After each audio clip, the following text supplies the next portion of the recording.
Bienvenue dans cet épisode d'Histoire de couple, le podcast qui parle de couple, d'amour et d'eau fraîche. Je suis Clémence, la rédactrice en chef du magazine Rocky, et je reçois régulièrement des couples pour parler d'eux et de leur histoire, sans guimauve ni cynisme.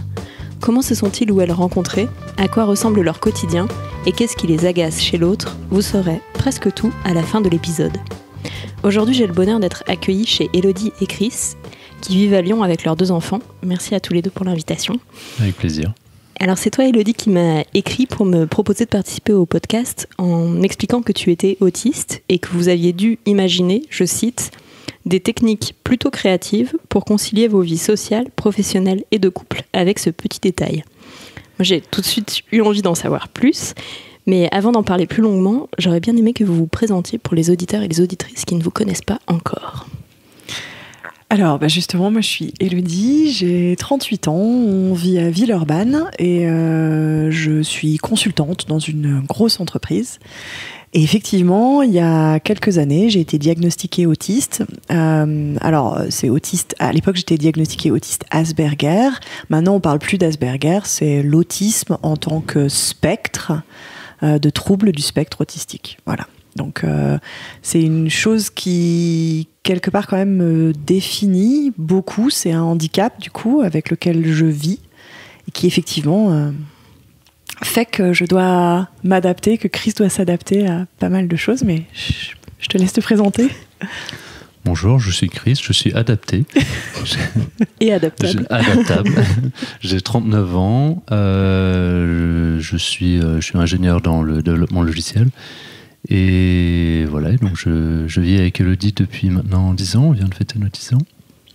11 presque. 10 ans et demi, donc, comme un enfant. Et voilà. Super, bon alors moi j'enchaîne. Donc ça fait donc bientôt 11 ans que vous êtes ensemble. Comment est-ce que vous vous êtes rencontrés? Est-ce que vous pouvez me raconter? Et à ce moment-là, du coup, c'était avant ton diagnostic. Donc, j'étais pas encore diagnostiquée autiste. J'étais juste une meuf normale, en fait. Je vivais en Angleterre, en fait. Et j'avais une vie, disons, de patachon en Angleterre. J'étais célibataire, jolie et jeune. Voilà, donc je vivais ma vie. Par contre, pour plein de raisons, j'avais un peu envie de rentrer en France. Et je préparais mon retour en France. Et l'une des façons de préparer mon retour en France, c'était d'avoir un vivier de personnes avec qui être patachon, disons. Je le dis n'importe comment, mais en gros... Est-ce que tu peux définir patachon pour les gens qui ne connaîtraient pas ce terme que j'aime beaucoup, personnellement? Disons que je vivais une vie débauche, oui, on va dire comme ça.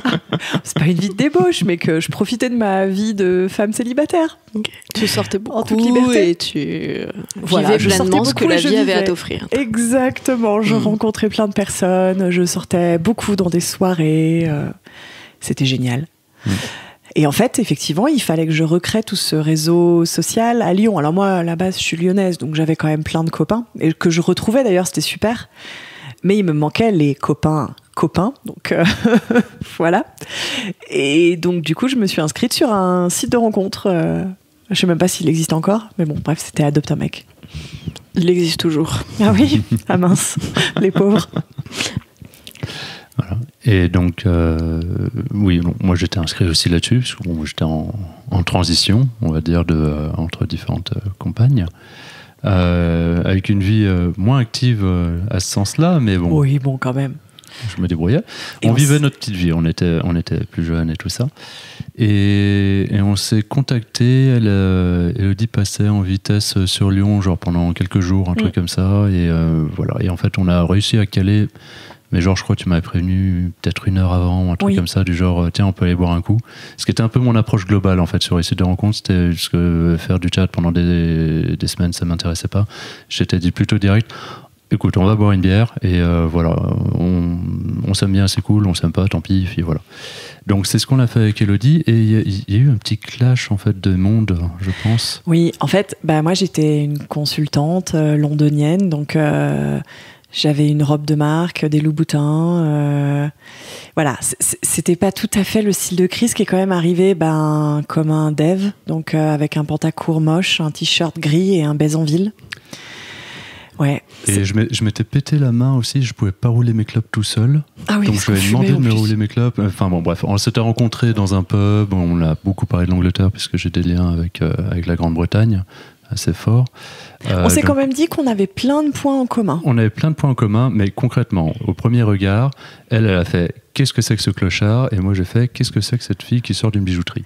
En gros, donc, je me suis dit « Jamais je couche avec toi, quoi. » À peu de choses près. Enfin, moi, j'étais pas allé aussi loin. Je me suis dit, on va quand même boire une bière. Donc, on a bu une bière, on a passé un super moment. Et après, zone direct. Voilà. Et on est parti chacun vivre notre soirée, etc. Et puis... en fait, c'était Pâques. Et quelques jours plus tard, je me suis retrouvée un dimanche soir dans l'appart de mon meilleur ami qui était pas là, toute seule. Et j'avais rien à faire. Et je me suis mise sur Gmail, Gchat. Et puis, il se trouve que Chris était connecté. Donc je sais pas, moi, je m'ennuyais. Et c'était peut-être 22h. Donc je lui dis, c'était minuit. Bon, c'était peut-être minuit et demi. Et je lui dis, tu veux pas passer ? Et donc, une demi-heure plus tard, débarque Chris. 2 bières, 2 capotes dans la poche. Voilà. Et on a discuté pendant 6 heures. Oh, mais c'était horrible. En gros, il passe 6 heures à me parler de musique africaine. C'est juste... Et moi, j'étais là, alors j'ai tout fait. J'ai secoué mes cheveux, j'ai enlevé mes lentilles de contact pour lui dire « Mais viens plus proche, je te vois pas. » Et en plus, j'avais soif, on n'avait rien à boire. Bon, bref, au bout de 6 heures, je lui dis « Écoute, moi, je vais me coucher, quoi. C'est bon. » Et puis, dans ma tête, je me dis « Manifestement, en fait, il s'en fout. » Et là, il met ses chaussures et il me roule le patin du siècle. Mais juste le patin du siècle. Le truc, ça arrive pas souvent, quand même. Bon bref, le reste... Voilà. Voilà, donc... Du coup, t'as enlevé tes chaussures. Du coup, j'ai enlevé mes chaussures et mes chaussettes. Et voilà, et on a passé une bonne nuit. Et après, elle est repartie en Angleterre. Oui, voilà. Pendant 2 mois ou un truc comme ça. Ouais, parce que t'étais juste de passage à Lyon. J'étais juste de passage. Tout à fait.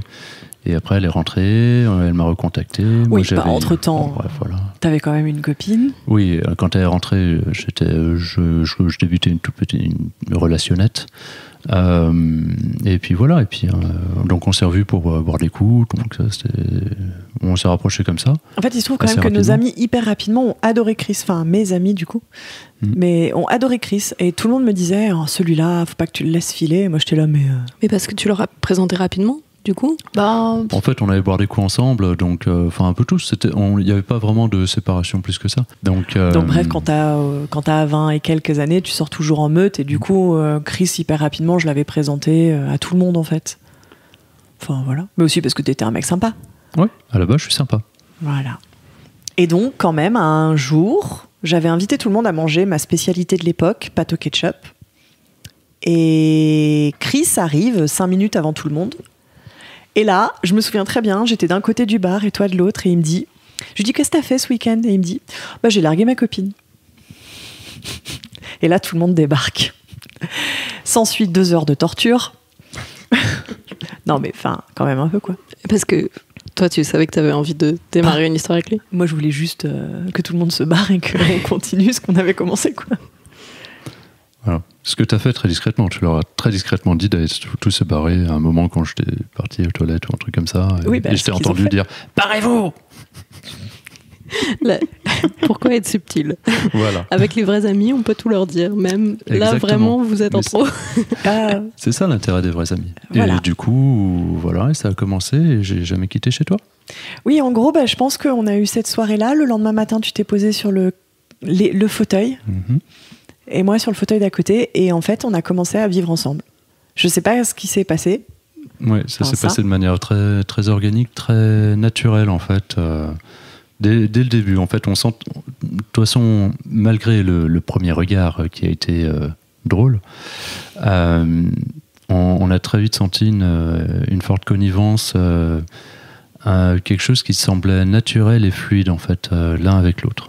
Et du coup, ça fait que malgré ses talents culinaires de l'époque de pâte au ketchup, c'était chouette d'être avec toi. J'avais aussi le meilleur appart. Entre moi et toi, oui. Bon, voilà. Et puis tu venais d'emménager, tu n'avais pas envie de déménager aussi. Voilà. En fait, au bout de 3 jours, on a commencé à parler de notre définition un peu de couple. Oui, et de la parentalité. On a des histoires parentales aussi.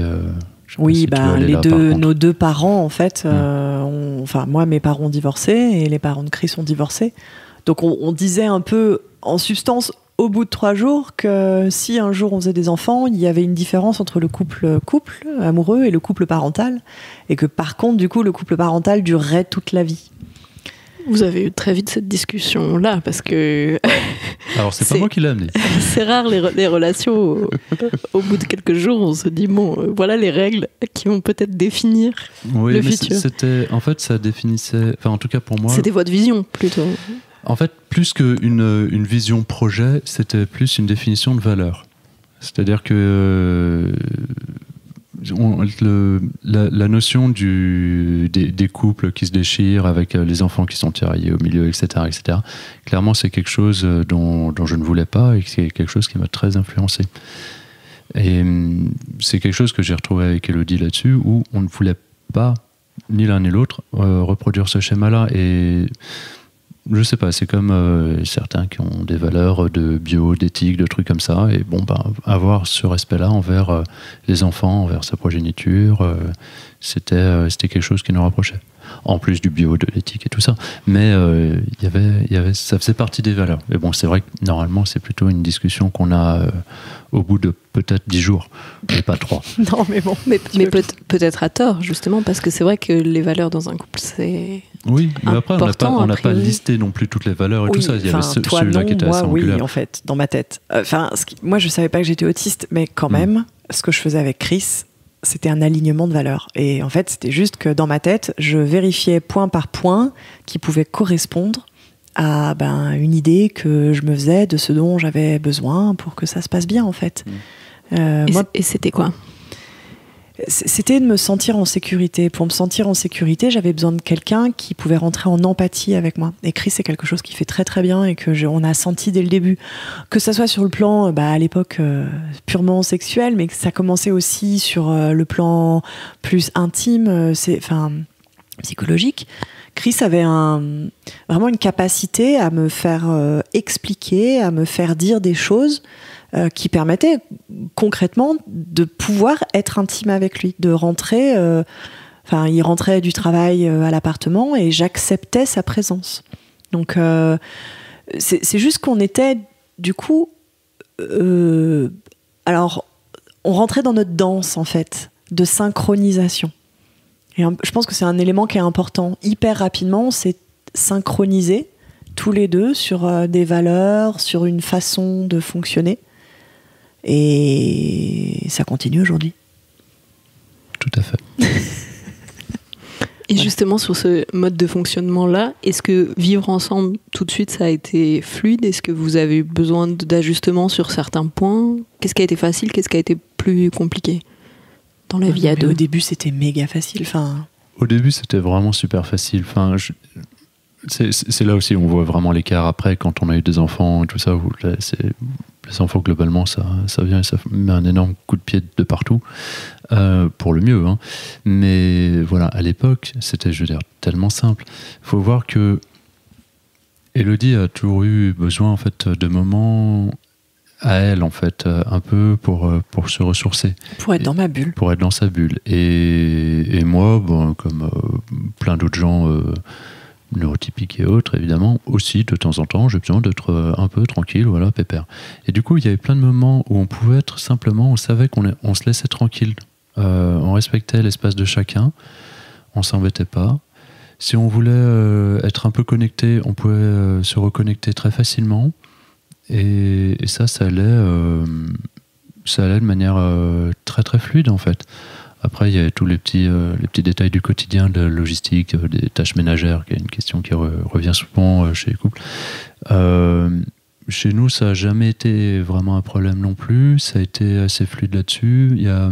La mise en place a été très facile là-dessus. Sans aucun problème. Voilà. Vraiment, jusqu'à ce qu'on ait des enfants, c'était complètement naturel. Oui.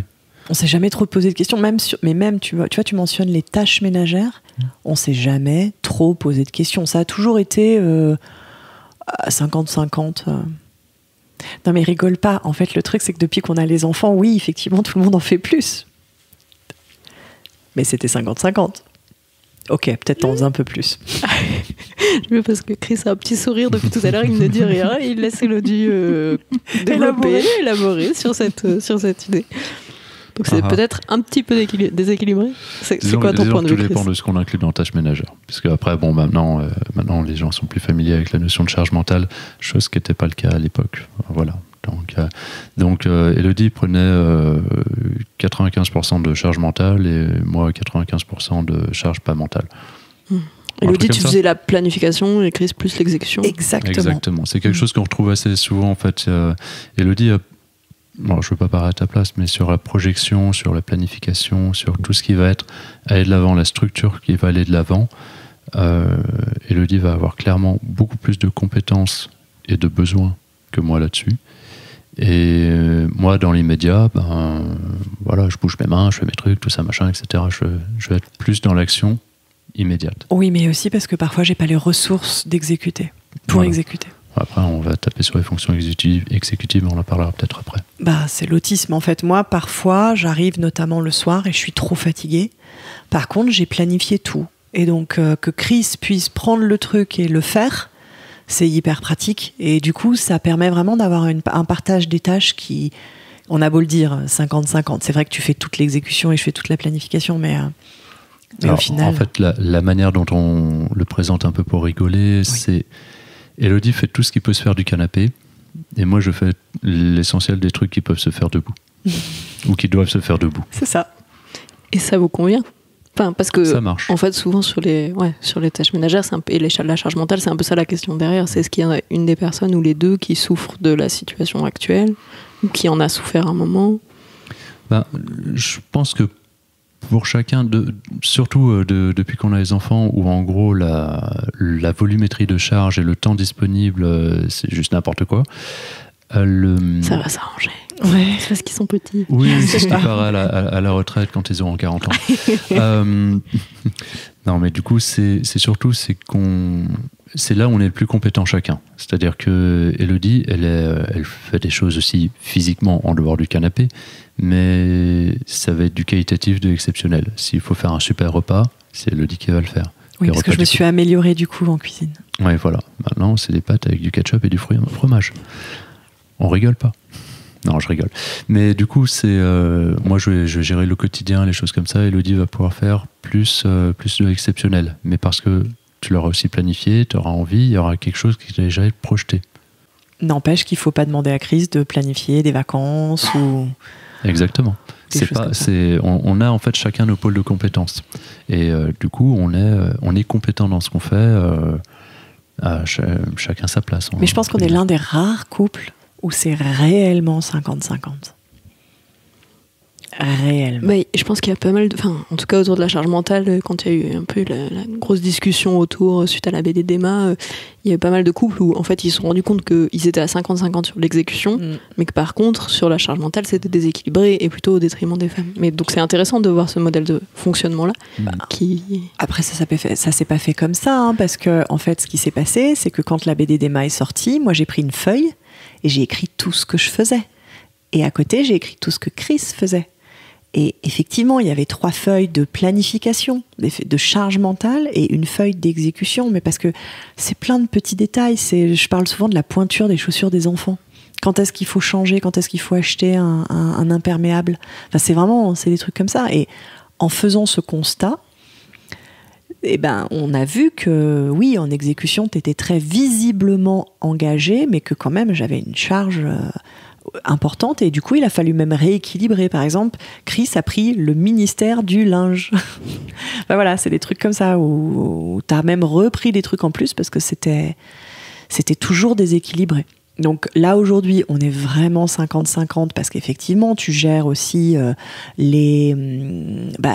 tout bêtement, emmener les enfants à l'école, rentrer tôt le soir pour relever la babysitter, faire les courses, tu gères tout un tas de trucs. Je pense que maintenant on est 50-50. Mais avant d'avoir des enfants. Oui, parce que c'est vrai qu'on parlait de ça, à la base. Avant d'avoir les enfants, Avant d'avoir les enfants, effectivement, peut-être que j'en faisais un petit peu moins. Ok. Parfait. Si vous êtes d'accord, ça me va. On est toujours d'accord. en tonsure, d'accord. D'une manière ou d'une autre. Alors, du coup, on a parlé tâches ménagères et quotidien. Moi, ça m'intéresse aussi un petit peu de savoir comment vous vous êtes intégrés l'un l'autre au groupe d'amis respectifs. Enfin, comment vos amis ont accueilli. Donc, tu disais, Élodie, que tous tes amis t'ont dit « Mais il est génial, Chris !» tout de suite, rapidement. Du coup, je les aime bien. Est-ce que du coup, ça s'est bien passé dans l'autre sens aussi? Ou toi, Élodie, quand t'as été accueillie par les amis de Chris? Alors ça, c'est un point intéressant. Je sais pas comment le dire autrement que avant d'être mère et diagnostiquée autiste, j'étais un peu une connasse. En fait, mais charmante quand même. Oui, mais difficile à appréhender. En fait, comme pour tout, quand on comprend pas quelqu'un, c'est parfois difficile en fait de rentrer en empathie avec elle. Et moi, clairement, avant de comprendre que j'étais autiste et donc du coup de pouvoir prendre des mesures pour masquer certains points qui étaient peut-être plus difficiles pour d'autres personnes, pour rentrer en contact avec moi, je pouvais avoir des attitudes qui peuvent être interprétées par d'autres personnes comme être hautaine ou comme ne pas être intéressée ou comme être égocentrée. Et ça, c'est en partie dû parce que je sais jamais quelles sont les questions qu'il faut poser aux gens. Parce que je comprends pas les contextes. Quand il y a beaucoup de gens, je sais pas ce qu'il faut faire en fait. Et Chris était dans une meute d'amis. Et c'est pas évident pour moi, enfin d'ailleurs c'est plutôt ma kryptonite en fait, de pouvoir me faire accepter par un groupe. C'est en général le truc que je sais le moins bien faire. Donc effectivement, avant ça, quand on s'est rencontrés, autant avec mes amis qui me connaissaient, c'était beaucoup plus facile d'intégrer Chris. Surtout que c'était des amis que j'avais depuis hyper longtemps, donc qui me connaissaient, voilà. Dans l'autre sens, je pense que tout le monde a fait des efforts en mode Chris a trouvé une copine, donc on essaye de bien l'aimer. Mais c'est pas. Je pense pas vraiment. Enfin, je pense qu'ils arrivaient à t'apprécier aussi de juste manière. Mais c'est comme pour tout le monde, il faut arriver à les prendre. Ben voilà. Donc c'est pas forcément évident. Et il y a deux choses qui ont vraiment changé depuis. C'est que donc ça a été pas forcément facile. Et puis depuis, on a eu les enfants. Et ça a changé un petit peu aussi nos amis, en fait. On s'est mis à avoir Notre cercle d'amis a pas mal changé, puisque du coup, on s'est beaucoup plus rapproché de personnes qui avaient des enfants du même âge, etc., etc. Enfin, je veux dire, toutes les problématiques de jeunes parents. En fait, c'est pas tellement qu'il a changé, c'est qu'il s'est étendu. Il s'est étendu, oui. Vers des gens qui, en fait, étaient alignés aussi avec nos valeurs de parents. C'est pas évident, en fait, quand tu as des amis avant d'être parent, tu as ce critère-là qui est pas du tout pris en compte. Tout d'un coup, tu deviens parent et c'est là que tu te rends compte que, par exemple, tu as des amis qui tapent leurs enfants. Et nous, pas. Donc, c'est le genre de truc où tu es là, en fait, tu te rends compte que tu n'es pas aligné sur les valeurs autour de la parentalité. C'est hyper intéressant, parce que c'est vrai que tu as très rarement avec tes amis des discussions sur l'éducation de futurs enfants. Exactement. Non, t'en as pas, parce que tu t'en fous de ce genre de discussion. Tu penses à parler vin et bouffe et je sais pas quoi. Et donc, du coup, ça fait un petit peu mécaniquement le tri. Et aussi, je trouve que c'est aussi un bon moment pour introduire des personnes avec lesquelles tu vas trouver ta tribu, en fait, ta tribu de parentalité quelque part. Et moi, j'étais très impliquée dans une association d'aide à la parentalité, justement, parce que j'avais trouvé ma tribu. C'était une tribu un petit peu à côté de la norme, concrètement, un peu des hippies. Et puis, ça m'a fait du bien de trouver des parents qui avaient les mêmes valeurs que nous. Voilà. Donc, notre cercle d'amis s'est étendu. Voilà. Oui. J'aime bien parce qu'Élodie dit plein de choses hyper intéressantes et Chris fait oui, d'accord, effectivement, tu as raison. Je suis d'accord avec elle. Que veux-tu rajouter? Moi, je n'y a rien à ajouter. C'est moi qui lui ai dit de dire ça. Voilà, il y a eu les adaptations. Ça, de toute façon, on a la chance encore d'avoir des cercles d'amis qui arrivent encore à grandir. Donc ça, c'est quand même chouette parce que ça reste objectivement de plus en plus difficile, souvent à l'âge adulte, de plus en plus avancé.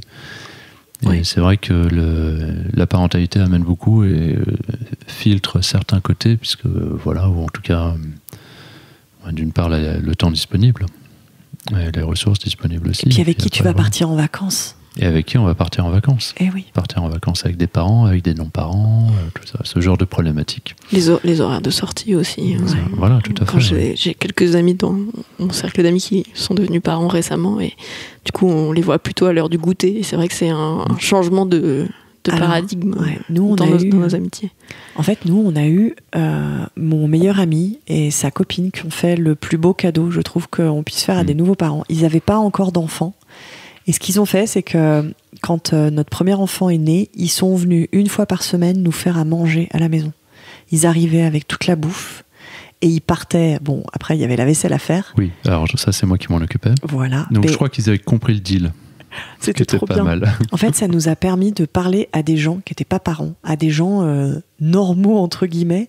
Nous, on sortait juste... moi, je me sentais débile. Je savais parler que de couches et de développement. C'était pendant le congé mat ou... C'était pendant le congé mat. Ça a continué ça a duré un an et ouais. quelques. Bah, après, nos enfants ont été faits rapprocher, donc ils ont 17 mois d'écart. Donc on est resté dans cette phase-là pendant un bon moment. Et c'était trop bien. Parce que, en fait, on avait le droit à 10 minutes sur les enfants. Et après, on devait trouver autre chose. Et en fait, on a parlé bouffe. Ils m'ont appris à faire la cuisine. On parlait de livres, on parlait de cinéma. Tous les trucs que nous, on pouvait plus voir. C'était notre contact vers l'extérieur. C'était le plus beau cadeau qu'on nous ait jamais fait. C'était trop bien. Et si on précise pas qu'il fait une parmigiana et des magrets de canard formidables, il va vraiment nous en vouloir. Oui, c'est vrai. Donc, ils font une parmigiana et des magrets de canard formidables. Donc, nourrir des jeunes parents. Nourrir des jeunes parents, une vocation. Super. On va reparler un petit peu de justement du désir d'enfant et de comment il arrive dans votre couple et de ce qu'il a amené. Oui. Alors, il y a un petit détail, en fait. Donc, on a expliqué à quel point c'était naturel, en fait, d'être ensemble au début. Et c'est tellement naturel que, du coup, moi, j'ai intégré Chris à mon schéma mental. Je ne sais pas trop comment l'expliquer, mais en fait, dans ma tête, je le représente comme un arbre des possibles. Et en fait, dans cet arbre des possibles, il y a, je sais pas moi, X branches, 50 branches. Et chaque branche correspond à une situation, un paramètre de ma vie.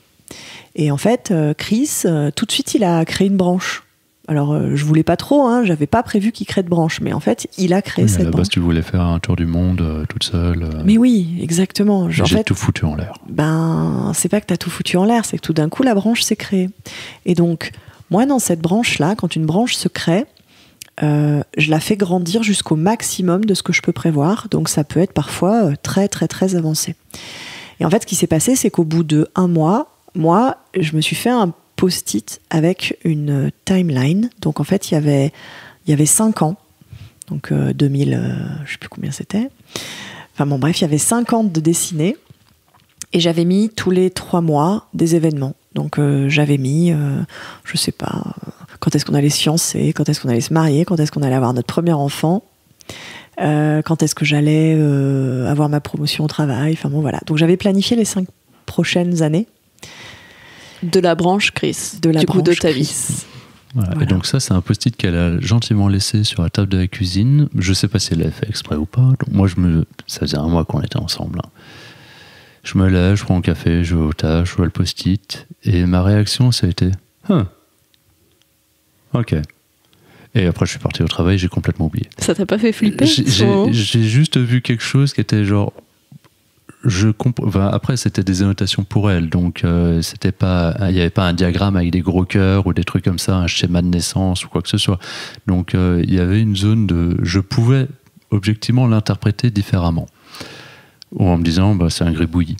Et je fais tu fais, voilà. Et puis après, je l'ai laissé un peu dans un coin de mon cerveau sans trop y réfléchir. Sauf que ce post-it sur 5 ans est juste. Ouais, on a eu... à quelques mois près. Ouais. Juste le temps de... J'avais pas prévu qu'en fait, parfois, faire des enfants, ça peut prendre un petit peu plus de temps d'un point de vue fécondité, en fait. C'était juste ça que j'avais pas prévu. Voilà. Et donc, ce post-it-là, en fait, j'en ai pas entendu parler, mais genre, je crois, pendant 3 ans. Bah oui, juste... Et en fait, il était ressorti complètement par hasard, puisqu'en plus, c'était... Vous en avez jamais parlé ensemble? Enfin, genre, tu vois le post-it le matin, le soir, tu lui en reparles pas. Ça faisait 1 mois qu'on était ensemble. Ouais. Non, j'avais pas à faire... Alors, ok, d'accord, tiens, faisons un gamin dans 4 ans et demi. Non, j'allais pas faire ça. Bah, c'était un peu ce qu'elle faisait, peut-être involontairement, mais... Elle n'est pas moi. Oui. Voilà. Je sais pas si c'était involontaire ou pas. Je m'en souviens franchement pas. Mais c'est bien le genre de truc que j'ai pu faire volontairement. En mode, bon, au pire, il part en courant. Qu'est-ce que j'ai risqué 1 mois, quoi. C'est un risque à prendre. Ouais, donc moi, j'ai pas fait gaffe. Et en fait, le post-it, on l'a simplement retrouvé parce qu'on avait déménagé à un moment et on est retombé dessus dans les cartons. Et c'est là, je crois, c'est moi qui l'ai retrouvé. Oui, je t'ai toi dit, qui l'as tiens, je suis retombé là-dessus, je me rappelle l'avoir vu. Ça veut dire quoi exactement? Et c'est à ce moment-là qu'elle m'avait expliqué. Et en fait, je lui ai refait notre vie. Presque 3 ans avant. Quoi. Quand il m'a demandé en fiançailles, c'était exactement là où il fallait. Quand on s'est mariés, c'était exactement là où c'était. Mais quand on a eu notre premier enfant. C'est ouf cette histoire. Est-ce que tu crois que les dates se sont imprimées dans ton cerveau inconsciemment et que... Ou c'est toi, Elodie, qui avait les dates en tête? Ou toi aussi, tu l'avais oublié, ce plan Non, j'avais rien oublié. Moi, je pense en toute honnêteté qu'elle a des pouvoirs surnaturels et qu'il faut que je lui demande le numéro du loto. Non, objectivement, c'est pas. Après, je pense que c'était une planification qui était... Logique. Qui n'était pas déconnante. Parce que bon, sur le désir d'enfant, et là, au bout d'un mois, tu pouvais pas forcer. Enfin, c'était peut-être pas très très clair, mais on avait des désirs de parentalité qui étaient quand même assez différents. C'était statistiquement le temps qu'il fallait pour arriver à ça. Et donc, quand j'ai mis la date, c'était le. J'avais déjà pris en compte tout un tas de critères. Comme quoi? Comme Chris, a priori, vu son histoire, aurait pas forcément envie de faire un enfant très très vite. Il faudrait du temps pour qu'il se sente OK avec moi, le temps pour qu'il gère psychologiquement tout un tas de freins. Et donc du coup, alors que moi j'avais peut-être pas un désir d'enfant tout de suite, mais bon, un petit peu plus proche que celui de Chris, j'avais déjà paramétré qu'il faudrait un petit peu plus de temps. En fait, moi je l'ai fait par logique. C'était juste logique qu'on en arrive à ces moments-là, à ces étapes-là. Le truc qui m'a vraiment étonnée, c'est qu'au bout d'un moment, quand même, je me suis dit qu'on se marierait jamais. Parce que, en fait, concrètement, c'est un peu qui se marie encore aujourd'hui, quoi. Mais c'était important pour toi? Non, absolument pas. Vraiment, c'était pas important pour moi non plus. Et pour lui non plus. N'empêche que je suis tombée enceinte et qu'il m'a quand même demandé en mariage. Pourquoi, du coup? Parce que Elodie, en fait, ne supporte pas les surprises. Ah oui, ça, c'est sûr. Et là, j'avais une bonne occasion de lui en faire une. C'était aussi une preuve de machin, c'était peanuts par rapport au fait de faire un enfant avec elle, ce qui est un peu, pour moi, un peu l'ancrage ultime du genre, bon bah, voilà, on est ensemble, c'est calé, et puis pour les jeunesses. Alors que le mariage, bon ben voilà, il y a un côté plus administratif, en plus on n'est pas particulièrement lié à la religion ou quoi que ce soit, donc c'est vraiment plus... C'est vraiment plus administratif, en tout cas en ce qui me concerne. Peut-être que toi, tu as une révélation, mais disons... Oui, tu parles. N'empêche que quand tu m'as demandé en mariage, tu étais un peu en mode, moi, homme, toi, femme, on se marie, ça suffit. T'es rentré quand même dans un mode... Non. Dans un mode assez traditionnel, alors, je crois, oui. Tu penses? J'ai pas l'impression, en fait. Est-ce que je peux expliquer comment s'est passée la demande en mariage? Oui, tu peux, si tu veux. Donc... Elodie était enceinte, était à la fin du premier trimestre. C'était horrible, je vomissais tout le temps. C'était horrible. On était en train de terminer un voyage en Amérique du Nord où on avait fait de la route, on avait fait une semaine de bateau. Donc autant te dire que elle n'était pas très très bien, niveau nausées, etc. Que des cheeseburgers. Donc on s'arrêtait toutes les 2 heures pour manger un cheeseburger. C'était terrible. Et des radis, oui, t'as raison. On s'est retrouvés sur un bateau en plein milieu de l'Alaska et je demandais à Chris, je veux des radis et des carottes crues. Bon, très pratique. Oui, super. Voilà, je suis un homme plein de ressources. Quoi qu'il en soit, on était en train de terminer ce voyage. Le premier trimestre était en train de se terminer. C'était notre dernière nuit à Vancouver et c'était l'anniversaire d'Elodie. Donc on a fait un chouette resto. Et lorsqu'on était en train de parler, je lui ai simplement dit un peu au détour du truc, de toute façon on va rentrer et puis on va se marier. Ce à quoi Elodie a fait, oui, alors du coup il faudra trouver une date qui va bien, le machin, préparer ça, et elle commence à partir un peu dans un process, de planification, etc. Et moi, je dis rien, j'attends peut-être 30 secondes, 1 minute, je la laisse blablater, je lui dis « Tu viens de tilter ce que je viens de te dire quand même ?» Et là, qu'est-ce que tu as fait ? Je me suis mise à pleurer. Voilà. N'empêche que notre mariage était planifié. Voilà. Donc c'est comme ça que je me suis fait réveiller par une notification parce que quelqu'un avait demandé un extrait d'acte de naissance pour moi. Oui, voilà. 4 heures après, voilà. Donc tout était déjà parti en planification. Efficacité. Exactement. Bon, je m'en suis pas trop rendu compte au moment où il a demandé, mais c'était trop bizarre. Mais bon, bref. Pourquoi tu t'en es pas rendu compte sur le moment ? Parce que tu t'y attendais plus ou parce que... Ah non, c'est juste qu'il m'a donné... On était fiancés depuis 1 an quand même. Oui, on était fiancés, mais parce que je voulais une bague. C'était juste ça en fait. On s'était fiancés en mode on se fiance comme ça, j'ai une bague, mais on va pas se marier. Voilà. Non, en fait, je m'en suis pas rendu compte parce que, assez typiquement, en fait, Chris m'a donné un paramètre. Et ce paramètre-là, avant que je puisse l'intégrer d'un point de vue sentiment, en fait, émotionnellement, il fallait d'abord que je traite l'impact de ce paramètre sur mon arbre des possibles. Et donc, c'est pour ça qu'en 1 minute, pour moi, c'était important de traiter tous ces éléments. Et ensuite, j'ai pu être reconnectée émotionnellement à Chris. Et Chris a eu cette intelligence, mais tu l'as tout le temps, de pas me brusquer sur le sentiment. En fait, moi, c'est vraiment quelque chose qui arrive après. D'abord, les paramètres. Non, mais c'est vrai que ça fait très mécanique, mais c'est comme ça que je fonctionne, en fait. Ça m'empêche pas d'être connectée au sentiment, c'est juste que la première intention, c'est d'abord de régler mon arbre des possibles. Voilà. Ce qui te permet de vivre pleinement le sentiment après. Exactement. Et il y a des gens, c'est l'inverse, où ils ont besoin d'abord de vivre le sentiment pleinement pour pouvoir rentrer dans l'efficacité de la planification. Oui, alors ça, c'est un point sur lequel c'est problématique entre Chris et moi, parce que du coup, c'est problématique. Non, mais c'est juste que c'est un fonctionnement neurotypique versus un fonctionnement d'autiste. Et du coup, oui. Et ça, je le vis toute la vie. Toute ma vie tourne autour du fait que les gens expriment souvent les sentiments en premier et que moi, ça me rend extrêmement confuse, en fait. Je comprends pas pourquoi ils expriment d'abord des sentiments avant d'avoir analysé tous les paramètres et pouvoir vraiment, du coup, avoir la logique du quelle est la bonne situation. Enfin, c'est vraiment quelque chose, du coup, qui on a rapidement quand même trouvé plein d'éléments, même avant mon diagnostic, où c'était ça juste qui s'était passé. Moi, d'abord, j'ai besoin de replanifier tout ce qui se passe par rapport à ce nouvel élément. Et Chris comprenait pas pourquoi je prenais pas en compte son sentiment, ce genre de choses. Parce que toi, Chris, tu as ce fonctionnement-là, d'être d'abord dans l'émotionnel et après dans... Oui, moi, je raisonne beaucoup plus avec mes tripes.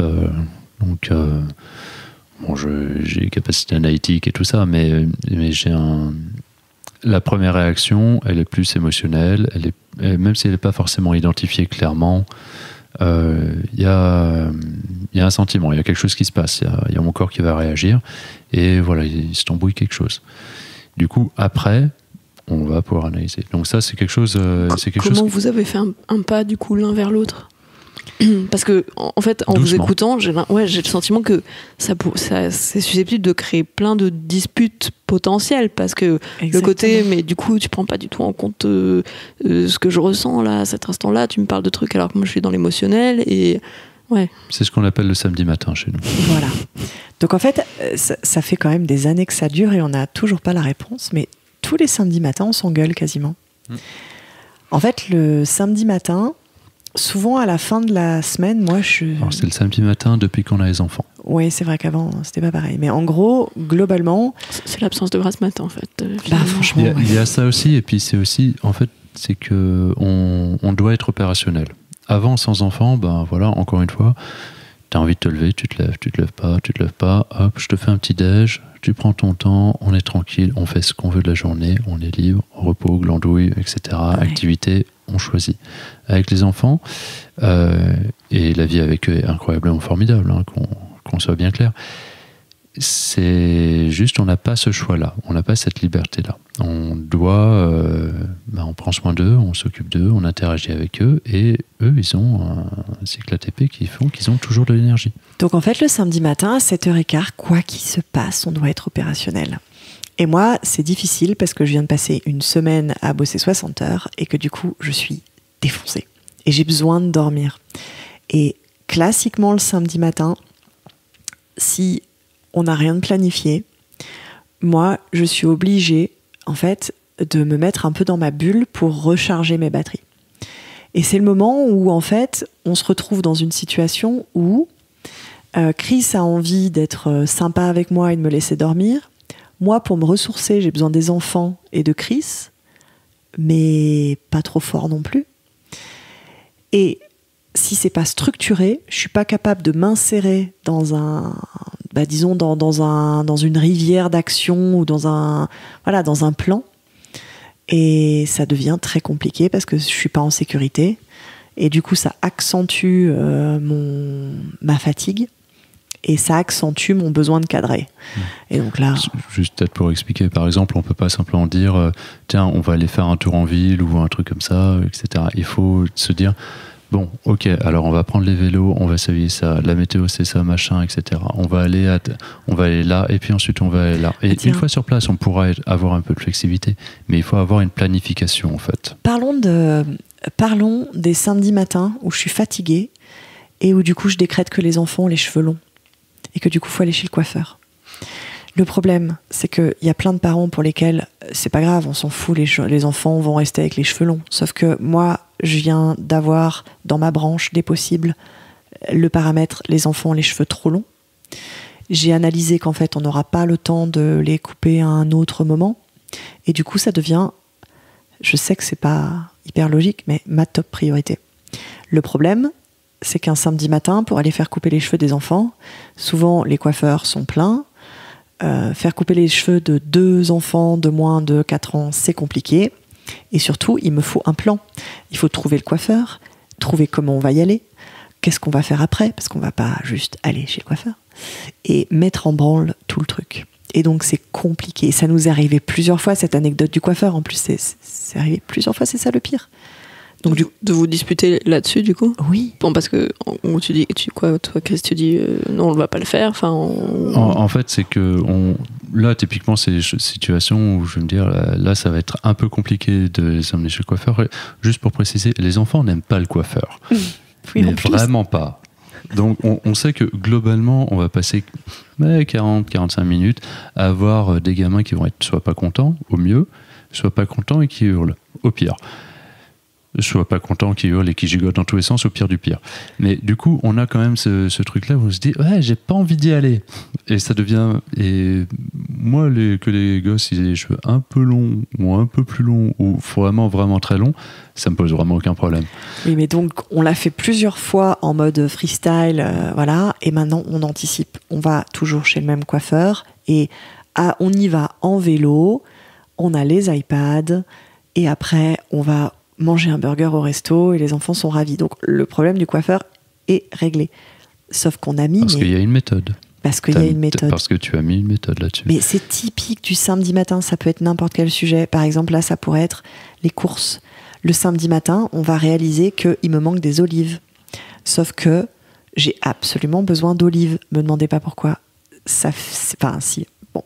Sauf que j'ai absolument besoin d'olives parce que je peux avoir des troubles sur ma sensibilité et ça peut se porter sur l'alimentaire et les olives peuvent être potentiellement le seul truc que je peux manger pendant quelques jours, donc il me faut des olives. Sauf que si on arrive le samedi matin et qu'il n'y a plus d'olives, c'est le drame, parce que qu'est-ce que je vais manger ? Sauf que pour faire les courses avec 2 enfants en bas âge, c'est pas si simple que ça, surtout pour trouver les bonnes olives qui sont plutôt dures, pas molles, vertes, mais pas trop avec du goût. Bref, c'est l'enfer. Je me rends compte, chérie, que c'est compliqué. Et Chris a cette intelligence de dire « Ok, je m'en occupe ». Ou alors « Ok, on va faire les courses ». En gros, quand même, tu t'adaptes sacrément à ces petits trucs qui changent tout le temps en plus. Donc voilà. Sinon, on s'ennuierait. Le samedi matin, c'est un peu notre kryptonite. Et il faut en fait, on essaye de s'adapter pour que ça soit moins compliqué. On est tous les deux fatigués de toute façon le samedi matin, enfin, comme tout le monde. Mais donc voilà, on sait que c'est sensible. On y fait de plus en plus attention, on essaie d'arriver à écouter l'autre et c'est des moments qui sont aussi difficiles de communiquer. Il faut voir que là, on est en train de parler, on est au calme. Là, en ce moment, les enfants dorment. Ils ne sont pas en train de nous sauter dessus, tourner autour, en hurlant dans tous les sens, en chantant un casse-noisette ou en sautant comme Spider-Man. Ce qui est super cool. mais ce qui n'aide pas la communication entre adultes. En fait, c'est surtout que ça a été comme ça pendant 3 ans. En fait, là, ça fait pas longtemps qu'ils dorment, les enfants. Donc, oui, il y a eu ça aussi, qu'on a ce passif où, concrètement, pendant 3 ans et demi, on n'a pas dormi, quoi. Voilà. Donc, si on résume... Parce qu'ils sont assez rapprochés, c'est ça? Ils sont rapprochés. Le premier a commencé à dormir plus de 2 heures d'affilée au bout d'1 an et demi. Ouais. Et c'est quand le deuxième est né. Voilà. Et donc là, il s'est dit, c'est bon, je peux dormir pas 2 heures, mais 3 heures d'affilée. Vous en avez fait quand même un deuxième dans ces conditions. Je suis impressionnée. On n'a pas tellement fait exprès. C'était une bonne surprise. Voilà, c'était une surprise. Mais c'était une heureuse surprise. C'était une heureuse surprise. En fait, il n'était pas prévu tout de suite. À ce moment-là. Et en fait, il a fallu rattraper le deuxième post-it. Oui, parce que du coup, j'ai fait un deuxième post-it à la naissance de notre premier enfant. Et là où j'ai planifié le deuxième et le troisième. Concrètement. Ouais. Donc, du coup, le deuxième était... Je sais pas s'il était planifié. Je sais pas à quel point le deuxième post-it est correct. En fait, je l'ai plus en tête. Non, en fait, le deuxième enfant est arrivé et... pas comme sur mon post-it, en fait. Il est arrivé comme Léo. Léo, c'est un petit garçon qui décide. Donc Léo, il est arrivé 1 an plus tôt que ce que j'avais prévu. Voilà. C'est lui qui décide. Donc il est arrivé un peu plus tôt que prévu. Après, il est là. On était évidemment super contents. Ça a été difficile pour plein de choses. Ça a été méga chaud quand il est arrivé. Ça a été méga chaud, difficile quand il est arrivé, pour plein de raisons. La grossesse pour moi, a été compliquée.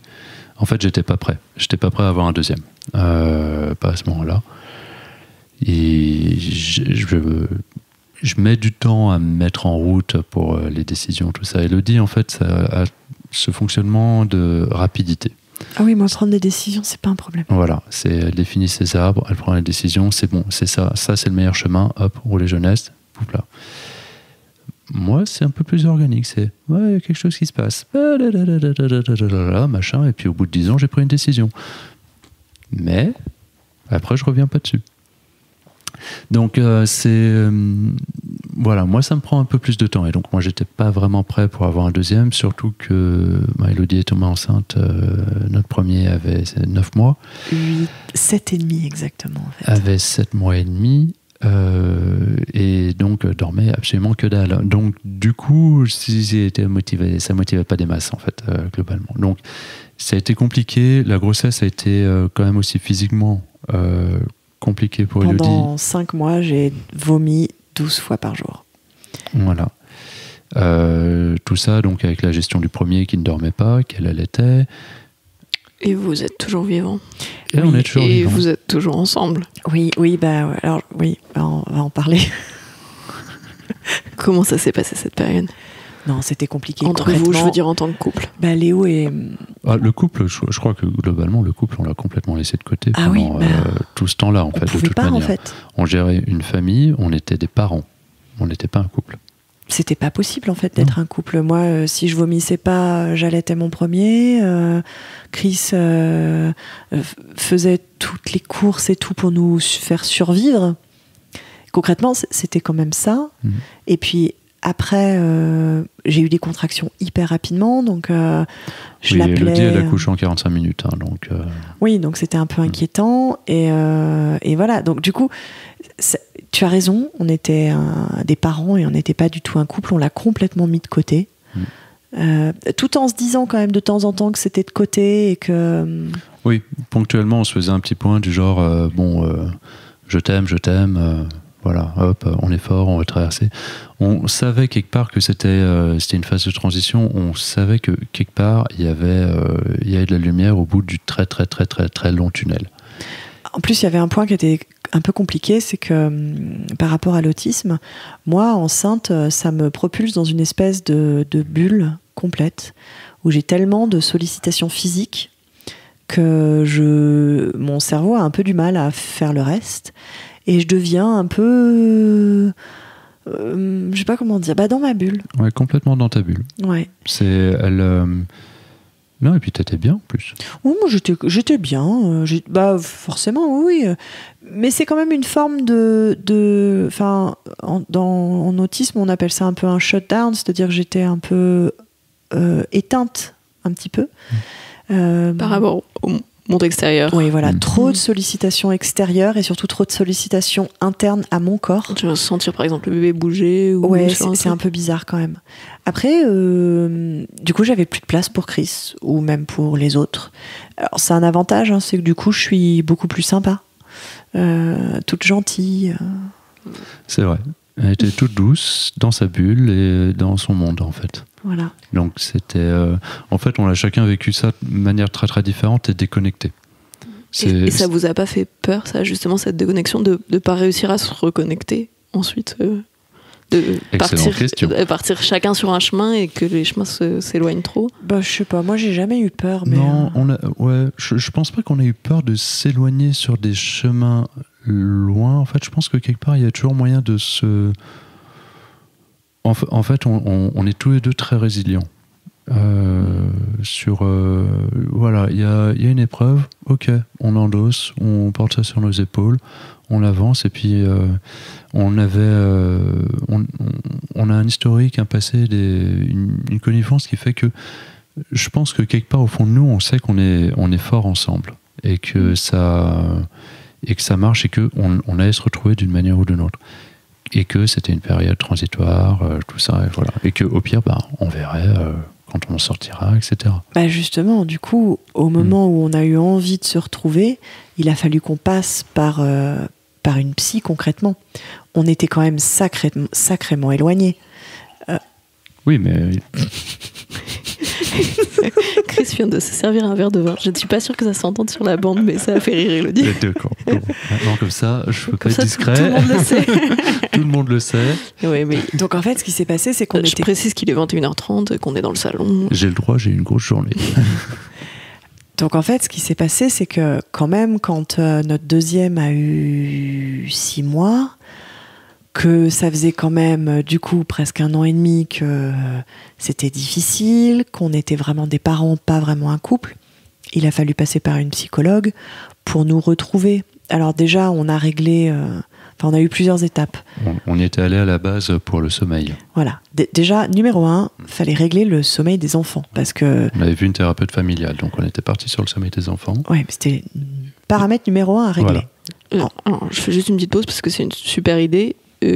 Comment vous avez eu le contact de cette thérapeute familiale? Comment l'idée vous est venue? Élodie. C'est ton association d'aide à la parentalité? Oui, concrètement, déjà avoir une psychologue, moi, ça me dérangeait absolument pas. Enfin, pour moi, c'est comme aller chez le garagiste, quoi. Donc, il y a vraiment pas de problème avec ça. J'avais pas de frein. Et puis, les noms des psychologues qui acceptaient de travailler sur le sommeil d'un enfant co-allaité, co-dodoté, etc., avec notre truc de hippie, je n'avais pas 12 000. Juste point vocabulaire, oui. Co-dodo, ça veut dire que les enfants dorment potentiellement dans le même lit ou en tout cas dans la même chambre sur un lit à côté du lit des parents pendant Exactement. un certain temps. Et parfois, c'est pas une conviction, parfois c'est juste de la survie. Quand il y a un enfant qui se réveille toutes les heures, voilà. Donc nous on était dans ce cas-là et j'avais pas envie de me retrouver face à une freudienne qui disait il faut absolument couper le cordon, sinon vous allez le rendre narcissique, pervers, je sais pas quoi. Bon bref, j'avais pas du tout envie de ça. Et donc le nom a circulé à travers mon association effectivement. Et elle nous a fait beaucoup de bien en nous disant mais vous êtes des super parents, ça va bien se passer. On avait vraiment besoin d'entendre ça. Moi j'avais besoin d'entendre ça parce que je commençais justement à cette époque-là à me dire oh là là, comment je vais faire pour être maman, autiste, avoir une carrière, être aussi la femme de mon mec, comment je vais faire? C'est aussi à ce moment-là que je commençais mon diagnostic. Je me posais beaucoup de questions.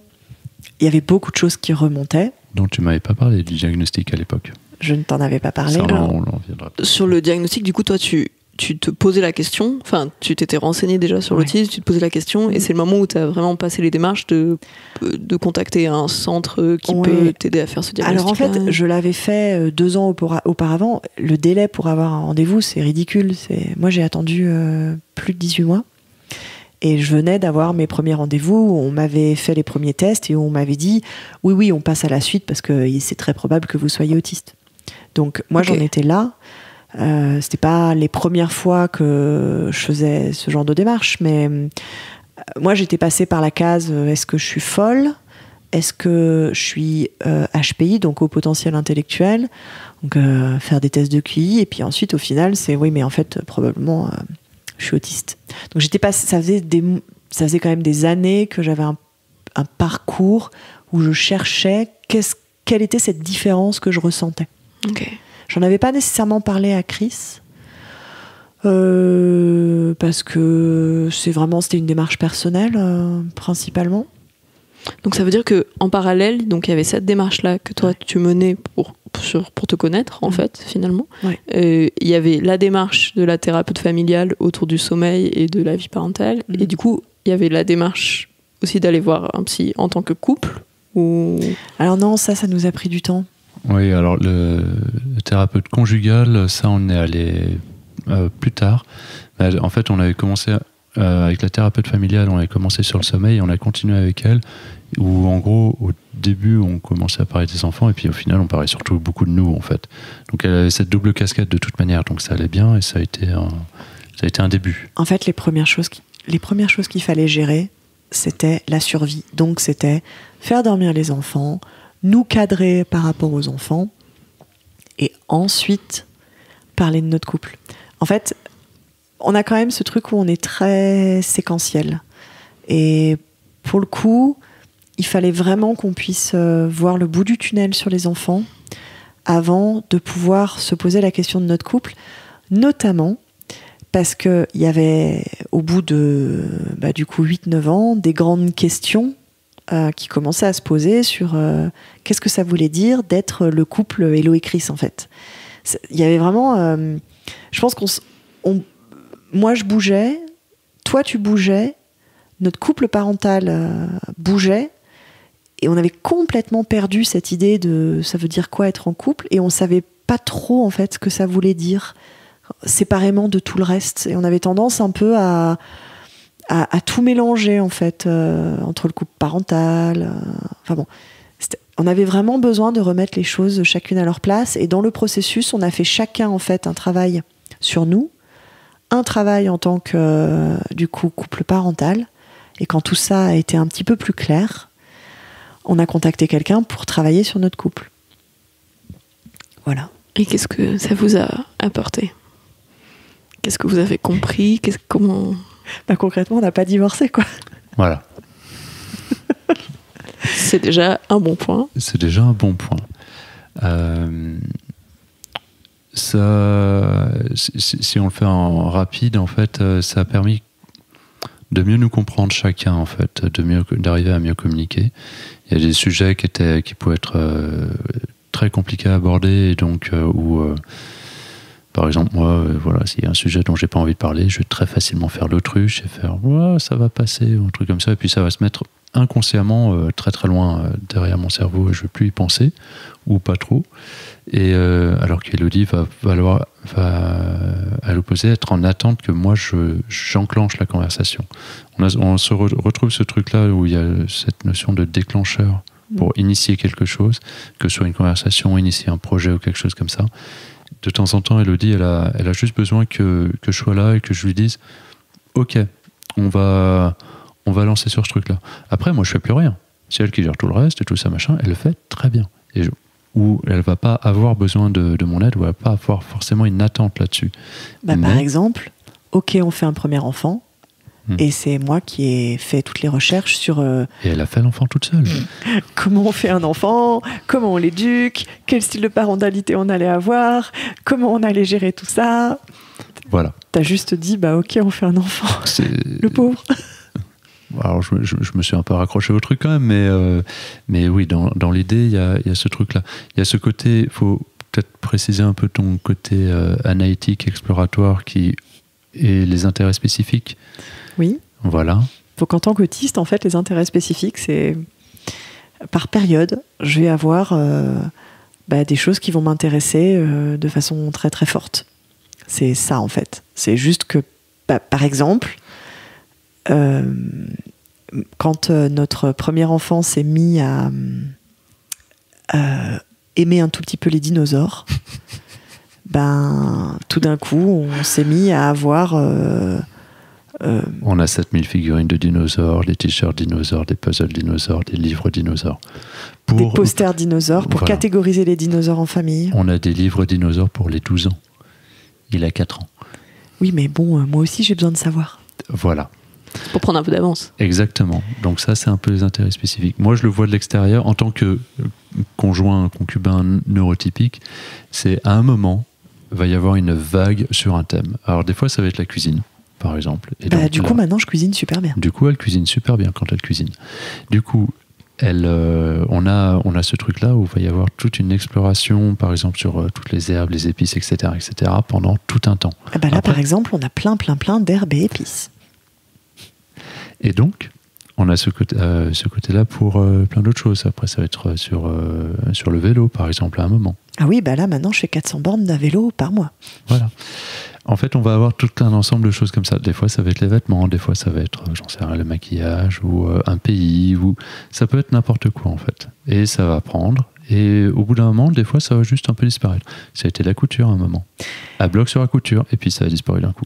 Oui, c'est juste parce que aussi, quand j'ai un intérêt spécifique qui demande des compétences manuelles, c'est beaucoup plus compliqué pour moi parce que logiquement, analytiquement, je sais faire de la couture. C'est juste mes mains ne veulent pas le faire. C'est comme la fois où j'ai dit que j'allais me mettre à faire de la BD et que j'ai voulu dessiner. Et en fait, j'avais toute une BD dans la tête, sauf que je sais pas dessiner.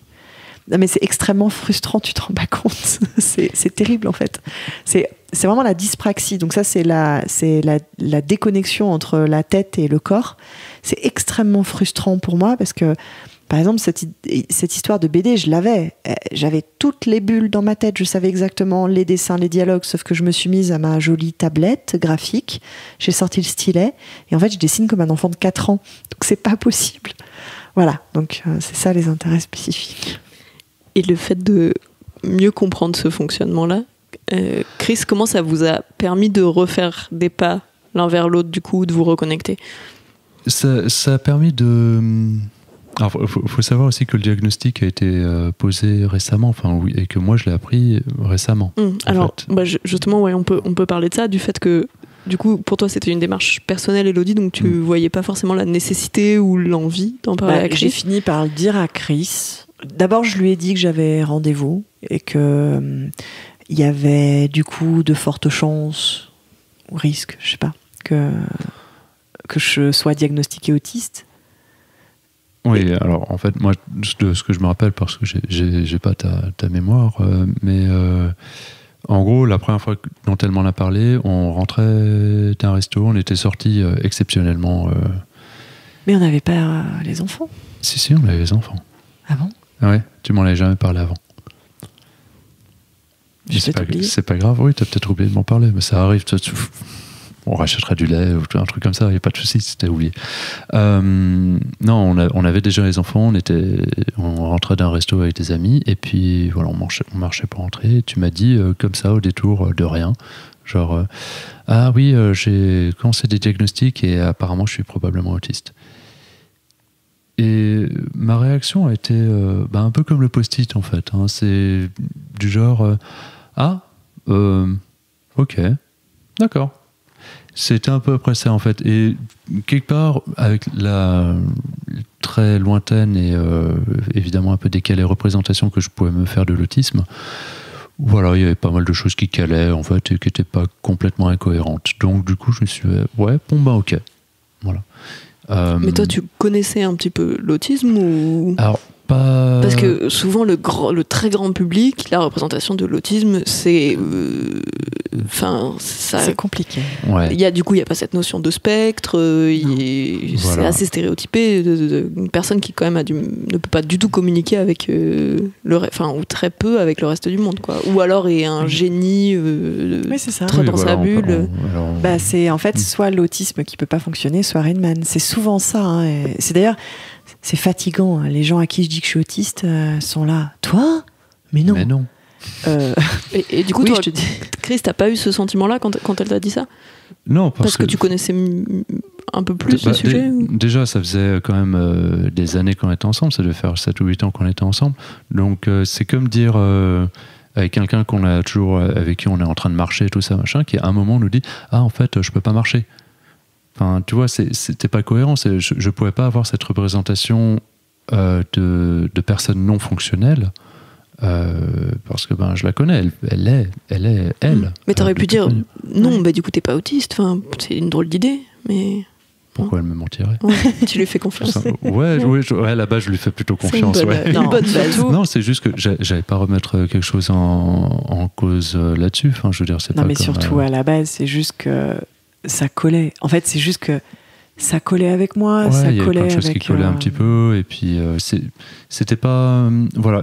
Sans avoir une grande connaissance, j'avais peut-être pas la connaissance de, on va dire, personne un peu trop générique en fait là-dessus. Je savais que c'était un spectre, qu'il y avait des personnes qui étaient fonctionnelles, etc.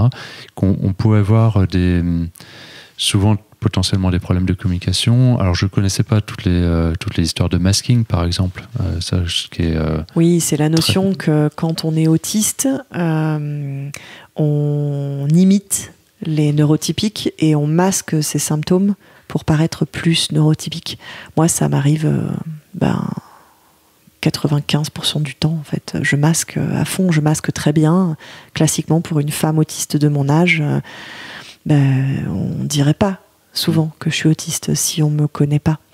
Il faut vraiment connaître les signes, être bien informé pour me repérer. J'ai vraiment un très très bon masking. Oui, bon, donc moi j'étais pas incroyablement choqué. Alors après ça peut peut-être impacter un petit peu mon jugement. J'ai eu la confirmation, enfin j'ai appris plus tard en me renseignant un peu plus sur l'autisme, etc. Et j'ai eu la confirmation récemment qu'une de mes ex a aussi été diagnostiquée autiste type Asperger. Donc voilà, après toi c'était juste normal quoi. Voilà, c'est une de plus. Non, mais, en gros quand même. Non mais il y a pas de pattern non. Il y a pas de pattern. Bon, ok, il y a un petit pattern, mais bon. Comme dit elles la ont pas psy, toutes été. Elles sont pas toutes. Comme dit la psy, ça t'arrange bien d'avoir des compagnes autistes. Donc. Alors, ouais, il y a un côté pour moi où il y a un peu ce cadre de communication qui va pouvoir allouer mais bon, ça après ça vient de mon histoire de banqueur, c'est un truc relativement classique là-dessus, mais c'est juste que avoir potentiellement un peu de formalisme en fait sur l'émotion, sur les sentiments et sur un peu le rôle de chacun, pour moi ça m'aide. Mais bon, après c'est juste j'ai eu des relations qui fonctionnaient très bien avec où il n'y avait pas ça non plus, donc c'est qu'on fonctionne jusqu'à ce qu'elle ne fonctionne plus, évidemment, parce que bon, sinon on ne serait pas ensemble, on n'aurait pas deux formidables enfants, etc. Voilà. Donc voilà, laissons un petit peu le romantisme. Je pense que c'était naturel en fait ce diagnostic. Oui, en fait voilà, il n'y avait pas vraiment de choc. Après, il y a quand même deux choses dans le diagnostic.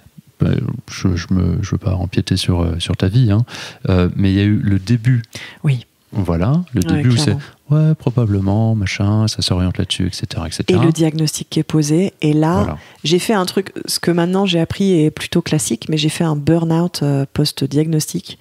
En fait, en sachant que j'étais autiste, le moindre symptôme était amplifié. C'était terrible. J'ai passé 6 mois à faire donc shutdown sur shutdown. Je m'éteignais, j'avais les joues qui picotaient, je pouvais plus fonctionner, mais amplifié fois 1000 par rapport à ce que j'avais pu avoir avant.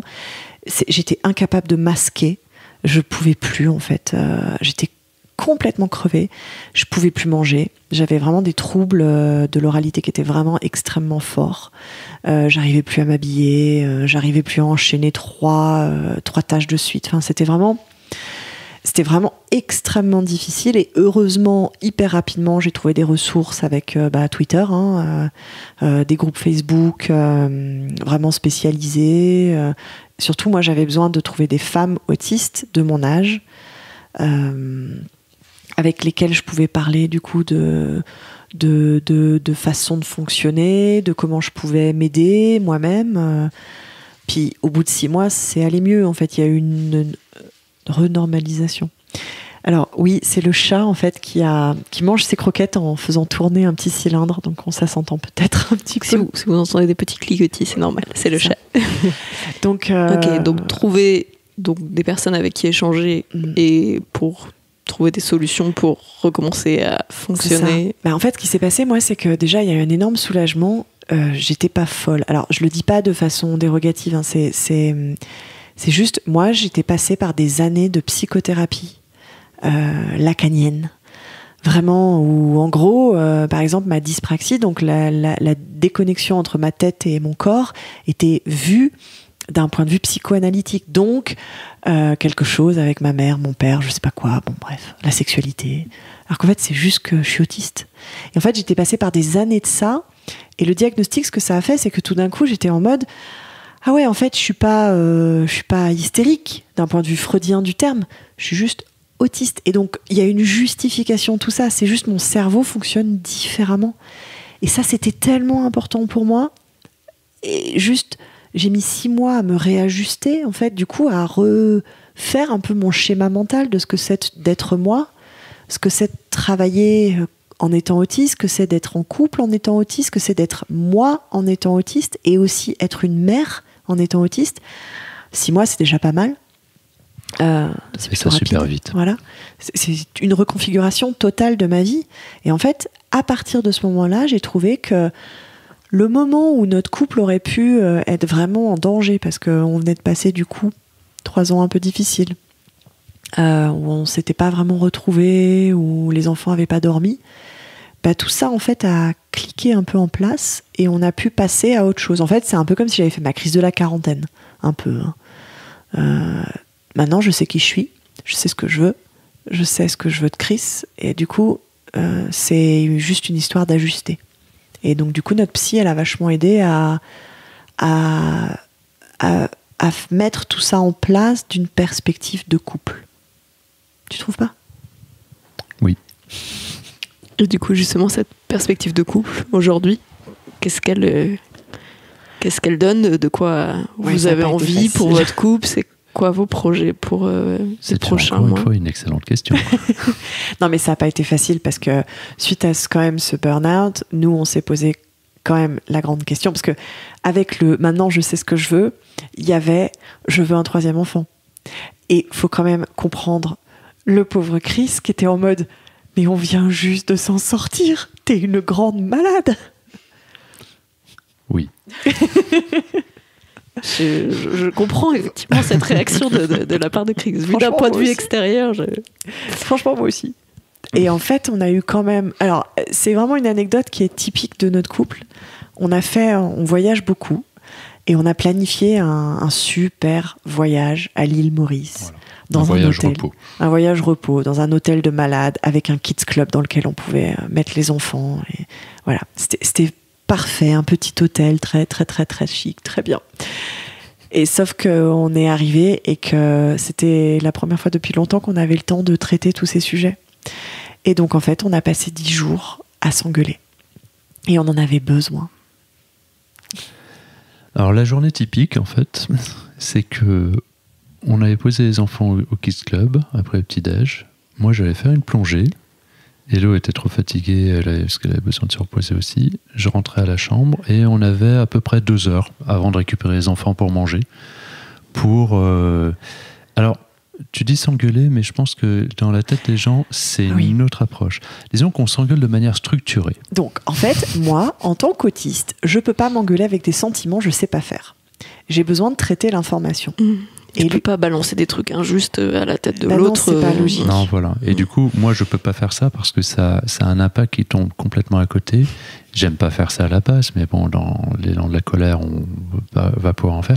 Mais ça peut pas être interprété en tant que tel. Okay. Donc, du coup, ça va être... même si des fois, on a juste envie de taper dedans, enfin, de faire machin et tout envoyer bouler. Du coup, on sait que ça peut être rattrapable.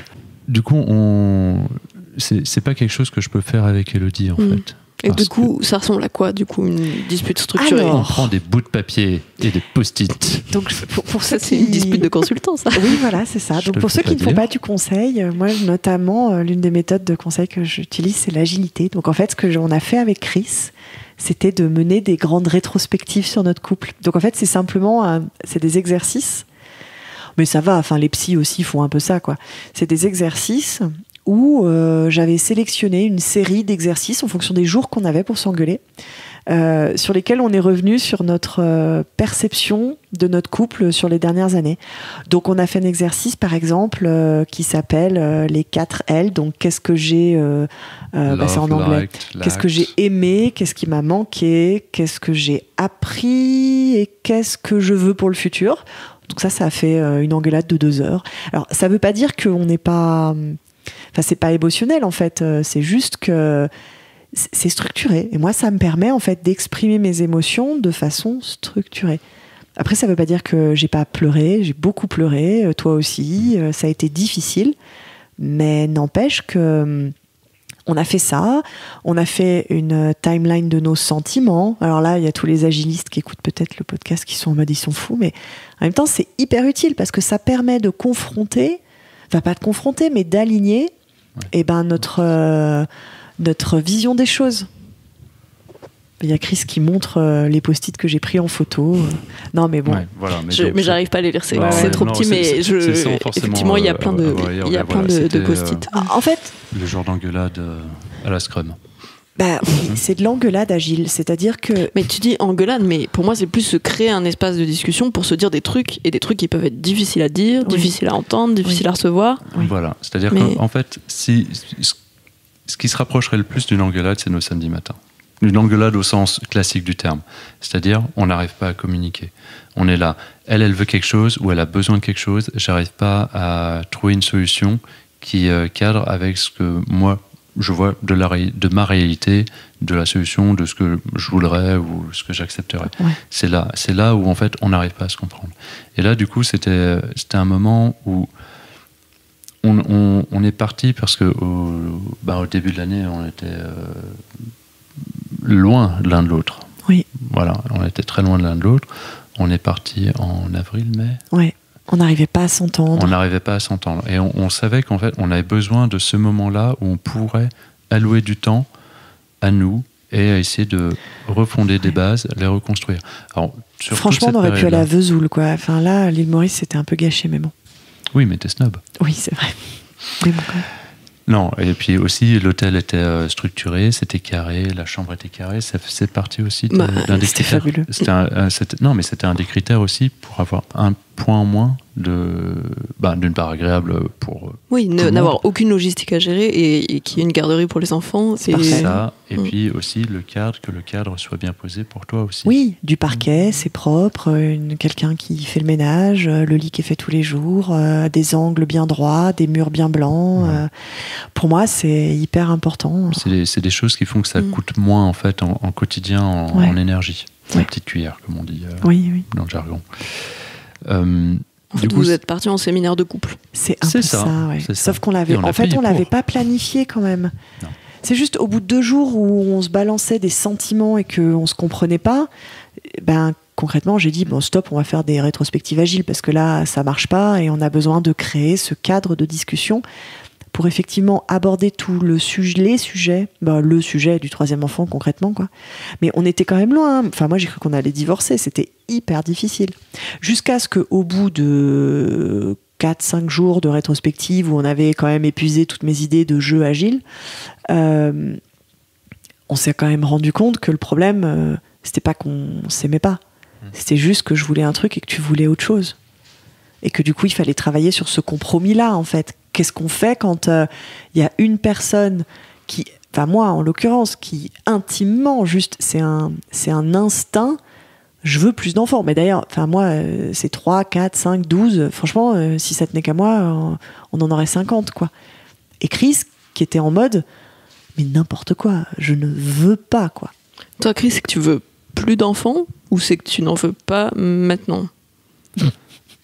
Et j'ai bientôt 40 ans en fait, donc non, ça se rapproche, c'est la même chose. Je veux dire que les deux questions se rejoignent, parce que si c'est pas maintenant, ça sera pas dans 5 ans. Non, ce sera pas plus tard. Et ça on était, avec de la logique, on est à peu près d'accord aussi là-dessus. Que oui, on est pour d'accord. nous, on a aussi entre guillemets un âge limite pour avoir des enfants, par rapport à nos valeurs. On n'est pas encore... oui, chacun fait ce qu'il veut, chacun fait ce qu'il veut, et tout ça, machin, mais... Voilà, avoir un enfant à 40 ans, c'est-à-dire que voilà, on aura 60 quand il en aura 20. Voilà, il y a quand même 2-3 choses. Non, mais au-delà de ça, c'est juste que moi, j'ai besoin de pouvoir gérer en gros, mon énergie, et que là, je sens que j'en ai moins. Et aussi, j'ai besoin de pouvoir gérer ma carrière. Et du coup, je peux pas faire un enfant bien au-delà, parce que les prochaines étapes de ma carrière, c'est d'accélérer, en fait. Et là, pour le coup, faut que le fait de faire des enfants, ça soit fini. Mais ceci dit, on n'arrivait pas à s'entendre. Et on s'est vraiment retrouvés dans une situation où, moi, c'est un peu binaire. Il veut pas ça. Du coup, ma branche, dans mon arbre des possibles, qui a toujours été de faire 3-15 enfants, comment ça, il me la scie. Et pour moi, scier cette branche, c'était juste impossible, en fait. C'était une aberration totale. En fait, c'est même pas une question de valeur, c'est une question que mon cerveau était incapable de savoir quoi faire de cette branche qui existait, qui avait 50 coups d'avance. Je savais pas. Donc on a failli divorcer, et on n'a pas divorcé. On s'est finalement dit que en fait on s'aimait. En fait on s'aime, c'est juste qu'on voulait des choses qui étaient pas complètement alignées sur tout. Pas complètement aligné, voire diamétralement opposé. En gros, c'est un point sur lequel c'est dur de faire des compromis. Tu peux pas avoir un enfant à mi-temps, quoi. C'est ça le problème. C'était ça le gros problème. Mais quand même, Chris a réussi à trouver une solution qui est l'équivalent de l'enfant à mi-temps. Et c'est l'enfant de Schrödinger. C'est l'enfant de Schrödinger, c'est ça. C'est... En gros, au bout d'un moment, puisque c'est après ce séminaire, du coup, on était d'accord, et on a réussi vraiment à se rapprocher, à se retrouver, à se dire voilà, on s'aime, et qu'on n'imaginait pas notre vie sans l'autre, ce qui est quand même un peu important, mais qu'il y avait quand même ce problème-là, et que concrètement personne allait être content. Il y en a forcément un des deux qui allait pas être content. Et moi, après, concrètement, j'ai pas envie d'un troisième enfant pour plein de raisons, mais j'ai surtout pas envie d'une troisième petite enfance, en fait. C'est aussi ça. Il y a tout un aspect logistique, complexe, de machin, etc., qui est encore autre chose. Mais je sais que si jamais on avait un troisième enfant, les 3 prochaines années, je vais pas les aimer du tout. Et j'ai pas envie. Du coup, le compromis que j'ai trouvé, c'était à peu près le seul truc, c'est de se donner une période de flou, où en gros, c'est une période durant laquelle on pourrait procréer un enfant. Et après, on arrête les conneries. En substance. En substance, c'est ça. En substance, c'est ça. Donc ça veut dire pas de contraception, et on voit ce qui se passe. Pas de contraception, voilà, pendant un temps défini, pas trop long. Et après... Et après, vasectomie. Et en fait, c'est une solution brillante, parce que ça contient mon arbre des possibles. En fait, je peux pas empêcher mon cerveau de faire des mini-branches sur cette branche. Et le fait qu'il n'y ait pas de fin, ou qu'il n'y ait pas d'accord, en fait, moi, ça m'angoissait beaucoup, ça me sortait de ma sécurité. Là, Chris a trouvé vraiment une idée géniale pour dire « Ok, ton arbre et ta branche existent. On va pas la scier concrètement, hein, on va faire avec. Par contre, elle a une fin. À ce moment-là, il y a un mur, et du coup, la branche, elle pourra pas aller plus loin. » Et ça, c'est vraiment bien, parce que du coup, on a un enfant ou pas, on verra, mais il y a une date de fin, et c'est la date de l'opération pour la vasectomie. Et c'est con, mais c'est difficile, parce que moi, je sais que potentiellement, il faut du coup que si je suis pas enceinte, il y aura pas de troisième enfant. Et en même temps, c'est difficile pour Chris, parce que si je tombe enceinte, il y a un troisième enfant. Mais ce qu'on a dit, c'est qu'on va se... Ça, on en chie tous les deux de manière équitable. C'est pas tout à fait équitable, chérie, mais bon, c'est ce que chacun peut accepter. Voilà. Et pour le coup, ça fait aussi que ça ajuste plein de choses dans notre couple. Déjà, on est un couple et on a fait un compromis pour notre couple. Aussi, cette histoire de petite enfance, ça veut dire qu'on a ajusté plein de choses dans notre prévision, en fait. Si on avait un troisième enfant, il y a plein de choses qu'on ferait pas comme on a fait avec les 2 premiers, concrètement. Hein. Oui, il y avait aussi des histoires où Élodie se sent plus à l'aise sur la toute petite enfance, et moi moins, et moi je me sens un peu plus à l'aise sur le côté enfant un peu plus grand, genre l'âge qu'ils ont maintenant, enfin je veux dire. Oui. Donc de se dire, si jamais ça arrive, on va mettre ça en place, elle s'occupera plus du troisième, alors que moi je m'occuperai plus des 2 premiers. Enfin voilà, faire une espèce de roulement et se dire, ok, si jamais on est dans la situation où c'est pas ce que je voulais, comment est-ce qu'on peut adapter et ajuster pour que ce soit pas aussi pire que je puisse me le projeter. Et pareil, si on est dans la situation où c'est pas ce que je veux, qu'est-ce qu'on adapte pour que concrètement ça soit pas l'enfer pour moi, en fait. Donc pour le moment on est dans le 3e enfant de Schrödinger, mais n'empêche que c'est quand même hyper bien. Ce qu'on fait en fait depuis récemment, c'est qu'on fait du vélo ensemble. Donc on dépose les enfants à l'école et après on fait 30 minutes de vélo ensemble pour aller au boulot. Et on discute. Et ce qu'on se disait récemment, en fait, c'est quand même notre cheminement par rapport à quand on était plus jeune, que je savais pas que j'étais autiste, qu'on n'était pas accompagné. Ensuite, le diagnostic, notre accompagnement sur tous ces plans personnels, parental, couple, nous a amené quand même à un niveau, à un moment où on est méga fort, en fait. Enfin, je sais pas ce qui pourrait nous tomber dessus, mais en gros, bring it on, quoi. Mais en gros, c'est bon, on peut tout prendre. Tout ça, c'est vraiment un cheminement de co-adaptation, en fait. Je me suis adaptée à Chris, mais comme je m'adapte à la vie neurotypique, quoi. Mais Chris s'est aussi adapté à moi et on a trouvé des solutions pour faire que, en fait, ça fonctionne. Enfin, c'est pas tous les mecs qui auraient accepté de faire 5 jours de séminaire agile pour gérer le couple. Non, mais c'est vrai. C'est pas tous les mecs qui auraient trouvé cette solution brillante de faire un enfant de Schrödinger. Enfin, on a quand même réussi à trouver des façons de faire. Et puis, c'est pas n'importe quel mec que j'aurais accepté dans mon arbre des possibles. Voilà. Bon. J'ai pas envie de vous interrompre parce que le silence était trop beau.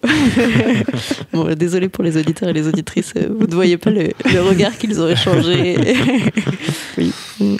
Le fait que Chris a posé sa main sur la cuisse d'Elo pour lui faire une petite caresse, donc ça vous ne le verrez pas. Oui, mais pas trop longtemps. C'était très oui, chastement, oui. Ah oui, le contact léger.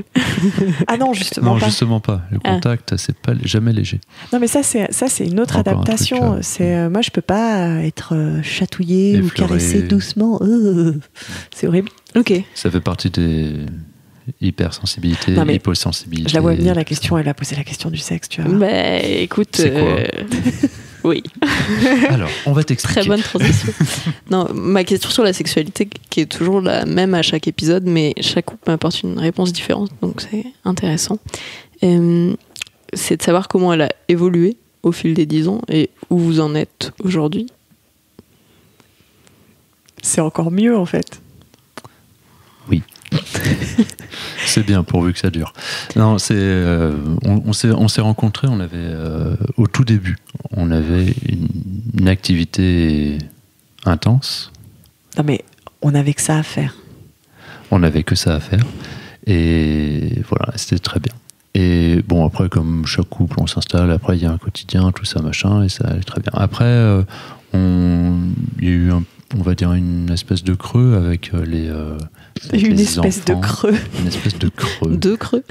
Donc en fait, concrètement, je pense que Léo, notre deuxième enfant, pardon, est le fruit de la seule fois. Enfin, toi, tu dis la seule fois, mais je crois qu'on a peut-être eu une ou deux. Une des 2 fois où on a pu être intime après la naissance du premier, de Tom. J'ai ce souvenir parfait de on rentre de la maternité, enfin t'es rentré de la maternité avec Tom et voilà, à un moment on le pose dans la chambre, on va dans le salon, tu me fais un bisou, il hurle. Et depuis le début ça a été un cock-blocker royal. Donc Léo est arrivé littéralement par miracle en fait. Il avait envie de venir quoi. C'est exactement ça. Donc voilà, et ça a été un peu pareil. Donc de toute manière, quand on est en mode survie, on reste en mode survie et on n'a pas forcément du temps pour allouer à l'intimité où on est tous fatigués. Non mais aussi parce que moi, était touché constamment par quand je suis en surcharge corporelle, c'est juste pas possible d'être intime sexuellement. En plus, c'est juste, je ne peux pas déjà dormir avec. Touche, donc, non mais c'est juste pas gérable c'est quoi. Compliqué. Donc effectivement, nous, on a eu des hauts et des bas. Et ces périodes de bas-là, est-ce que vous les avez traversées en vous disant ça va s'arranger ?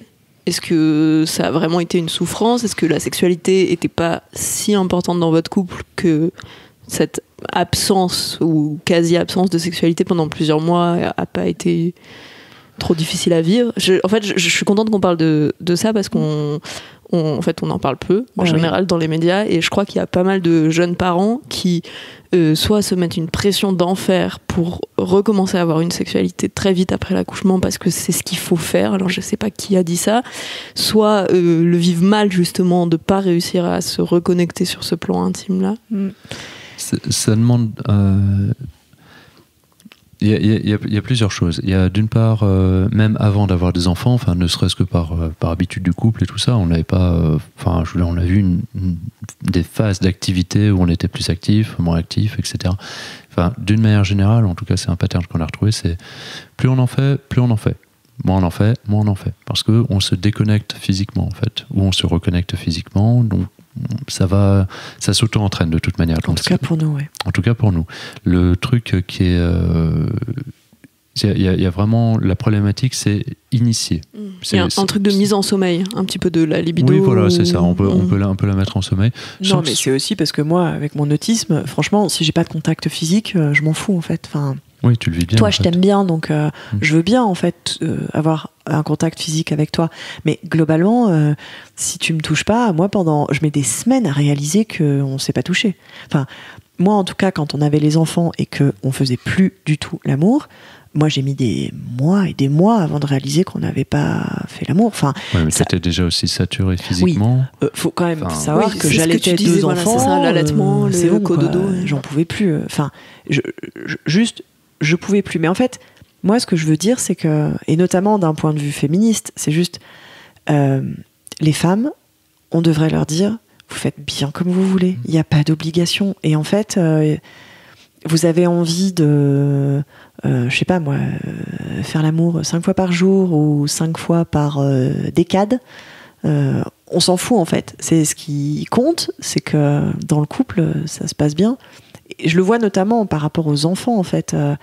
C'est ok de dire moi là pour le moment je ne sais pas concilier ce que ça veut dire une vie sexuelle et par exemple du maternage. Moi par exemple ça j'ai pas su le faire parce que la composante autiste fait que j'étais j'étais en surcharge sensorielle tout le temps. Même si j'avais pas été autiste, je pense que c'est difficile pour n'importe qui de switcher, de passer entre être mère, être une femme, pour moi, et pour une femme, pour un homme ou pour un partenaire ou une partenaire. Enfin voilà. Moi, franchement, c'était juste trop à gérer, quoi. J'avais du mal à me repositionner sur mon corps, parce que c'est bon, les accouchements, ça va, quoi. Mon corps, la sexualité, intellectuellement, ce que ça fait de se connecter. Enfin, c'est juste, c'est trop, quoi. Donc, bon, l'important, c'était quand même de se dire dans ces moments creux qu'on s'aimait, qu'on avait remarqué qu'on baisait pas, quoi, concrètement, et que c'était pas grave. Voilà, non mais je me rappelle très bien de moments où simplement on se posait à la fin de la journée, c'est-à-dire en gros une fois que les enfants étaient enfin couchés à 23h45, on se posait sur le canapé, on venait à peu près nettoyer la cuisine ou un truc comme ça, on est défoncé, on se pose sur le canapé, on se tient la main, on se regarde, on fait « je t'aime », et voilà. Et c'est tout. Et en fait, là-dessus, je crois qu'on a juste besoin, à ce moment-là, en tout cas, pas forcément d'aller vraiment sur le plan de la sexualité, simplement de se dire on est là, on est une équipe, on est ensemble, en fait. On n'a pas besoin d'être tout le temps ou ultra régulièrement physiquement intime pour savoir qu'on est l'un pour l'autre, qu'on s'aime, et voilà. Il suffisait qu'on puisse se le rappeler. Bah oui, pour moi, je pense que c'était ça qui était important. Après, voilà, une fois que la machine est en route, ça tourne bien et c'est cool. Mais ça tourne même mieux. Ça tourne, voilà. En tout cas, moi, avec cette composante autiste, encore une fois, la maternité, en fait, m'a fait un peu plus intégrer mon corps dans ma tête. Enfin, pas pour plein de choses, mais en tout cas sur la sexualité, j'ai vraiment une vision différente de mon corps. Mon corps a fait 2 enfants.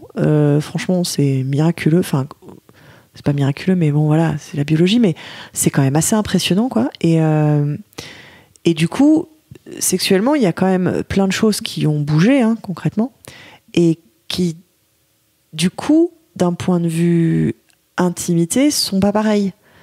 Non, mais je donne un exemple extrêmement précis, mais mon col est pas pareil. Donc, il y a des positions qui sont pas pareilles. Enfin, mais ça, justement, ça pourrait être potentiellement une souffrance de se dire du coup il faut que je réapprenne. Ah mais non, moi je m'en fous, c'est moi, donc moi mon corps a changé, ça fait 2 magnifiques enfants, le fait que mon col soit un peu plus bas, que j'ai une petite cicatrice, c'est en fait moi, t'es à l'aise avec cette idée de changement et de du coup on travaille autour, de toute manière. C'est comme ça, enfin je veux dire, il y a pas, ah oui, mais là c'est un truc d'autisme. Moi, conformer à une norme, c'est là pour le coup, j'ai absolument pas ce truc de je devrais être comme ça. Alors, on va peut-être juste préciser, parce qu'on s'était dit qu'on le préciserait. Quand tu dis c'est un truc d'autisme, c'est un truc de moi, oui. Ton autisme et pas... Alors, je vais du coup faire le disclaimer total. Quand je parle d'autisme, c'est mon autisme. C'est ta composante autisme. C'est ma composante autisme. C'est là où je suis sur le spectre avec... En ce moment, les troubles du spectre autistique que j'ai d'un point de vue sensoriel ou troubles comportementaux ou troubles sociaux. Parce que ça change dans le temps. Ça change dans le temps, c'est très spécifique à moi. Il ne faut pas imaginer qu'il y a un type d'autisme. Et ça, c'est très important. Tout ce qu'on dit là, c'est sur mon autisme vers Chris, en fait. Ce n'est pas une généralité. On a ce petit grain de sel en plus qui pose un certain nombre de contraintes à certains moments, qui pose... certains, des fois, simplement des manières de faire et des fois qui apportent d'autres choses, en fait. C'est un méga avantage. C'est grave un méga avantage, comme elle dit. Non, c'est vrai que le côté... Non, ça dépend des jours. Ça dépend des jours. Le côté intérêt spécifique, c'est très pratique. Ah bah, qu'est-ce que tu veux savoir sur les dinosaures, je te le dis. Voilà, exactement. Comme on brille en société. Ça doit faire plaisir à votre fils qui aime bien les dinosaures. Ah voilà. Oui, ça, c'est clair. Ça marche. Juste pour boucler sur la sexualité, donc vous disiez aujourd'hui c'est même encore mieux qu'avant parce que pour toi Hello il y a ce côté reconnexion avec ton corps et cerveau, sensation, j'imagine. Ça c'est cool. Est-ce qu'il y a d'autres trucs qui sont mieux qu'avant ou que vous avez des conseils, des trucs que vous avez réussi à craquer après 10 ans de vie de couple qui pourraient servir à d'autres peut-être, je ne sais pas. En sexualité ? Ouais, je vous demande pas des pratiques ou des astuces, mais plus comment tu retrouves une sexualité après 4 ans avec un enfant et peu de sommeil. Alors moi je conseille à tous les mecs de se mettre au féminisme. En fait c'est hyper sexy. C'est un mec qui comprend certains éléments que les mecs pas très déconstruits comprennent pas. C'est juste... cœur dans les yeux, quoi. Enfin, non, mais concrètement, déjà, ça, c'est point numéro 1. Et point numéro 2, on peut faire du sexe partout. Enfin, Bon, dans notre cas, pas en public, après chacun ses choix, mais... Je crois que c'est un petit peu interdit par la loi. Oui, voilà, peut-être aussi. Mais bon, voilà, nous, c'est pas en public, mais c'est... Enfin, sauf dans un cadre de libertinage. Oui, voilà. Bon. C'est pour ça, prenons les précautions qu'il faut. Tu as raison. Voilà, c'est pour ça que je le dis comme ça. Mais bon, bref, tout ça pour dire, en fait, nous, on est, concrètement, on est sortis du lit, parce qu'on peut pas, en fait... Enfin, moi, quand j'arrive dans mon lit, c'est bon, je me mets dans mon coussin de grossesse, parce que je l'ai encore gardé, et en gros, c'est bon, c'est bonne nuit, quoi. En fait, il y a plein de façons, et même au-delà du sexe, en fait, c'est juste se reconnecter. Il y a ce côté de se reconnecter. Il y a aussi quelque chose qu'on a remarqué plusieurs fois, c'est que même si on n'a pas une relation, enfin si on fait pas l'amour pendant des mois, le moment où on repart, c'est on n'a pas perdu nos marques, quoi. Ça revient vite. Ouais. Alors là, en l'occurrence, pour le coup, on voit, on est vraiment reconnecté, on se retrouve direct. C'est comme si c'était la veille, la dernière fois. Il y a ce côté-là où on arrive à être vraiment très très connecté. Alors ça, je ne saurais pas dire pourquoi. Moi non plus. Peut-être parce qu'on est formidable. L'un pour l'autre. L'un pour l'autre, oui, évidemment. On est mariés, chérie, en même temps, donc heureusement. Ça, c'est pour ça. Mais c'est vrai que ce côté-là fait que, et je pense que ça, c'est quelque chose qu'on a remarqué très vite au sein de notre relation, et que ça a été peut-être aussi une composante qui fait que durant les périodes où on n'avait pas de relation, je pense que quelque part on s'inquiétait pas en fait là-dessus. Non, moi je me suis parce que du coup on n'avait pas vraiment la peur de se dire je vais plus savoir comment faire avec elle en fait, ou avec ce partenaire. Je sais plus je vais perdre les repères, parce que bon, on s'adapte à chaque partenaire évidemment. Par exemple avec Elodie, par rapport à la densité du toucher, etc., je me suis adapté. Je me suis adapté au début. Après, maintenant c'est naturel. Voilà, je suis bien formé, donc j'ai eu mon diplôme. Mais tout, on s'adapte. On fait toujours de l'adaptation de toute manière avec toutes les personnes, avec qui on communique, avec qui on vit, etc. Ouais. On compose avec toutes les facettes de leur personnalité. Voilà. Il y a un point qui est important aussi. On ne s'est jamais inquiété, parce que pour nous, l'une des valeurs, c'est aussi la fidélité. Oui, c'est vrai. C'est vrai qu'on n'a jamais eu de questions sur la fidélité, la jalousie. On ne s'est jamais... Vous, votre choix, du coup, c'est d'être un couple exclusif et d'être fidèle. Pour le moment, oui. Oui, en tout cas, pour le moment, on verra.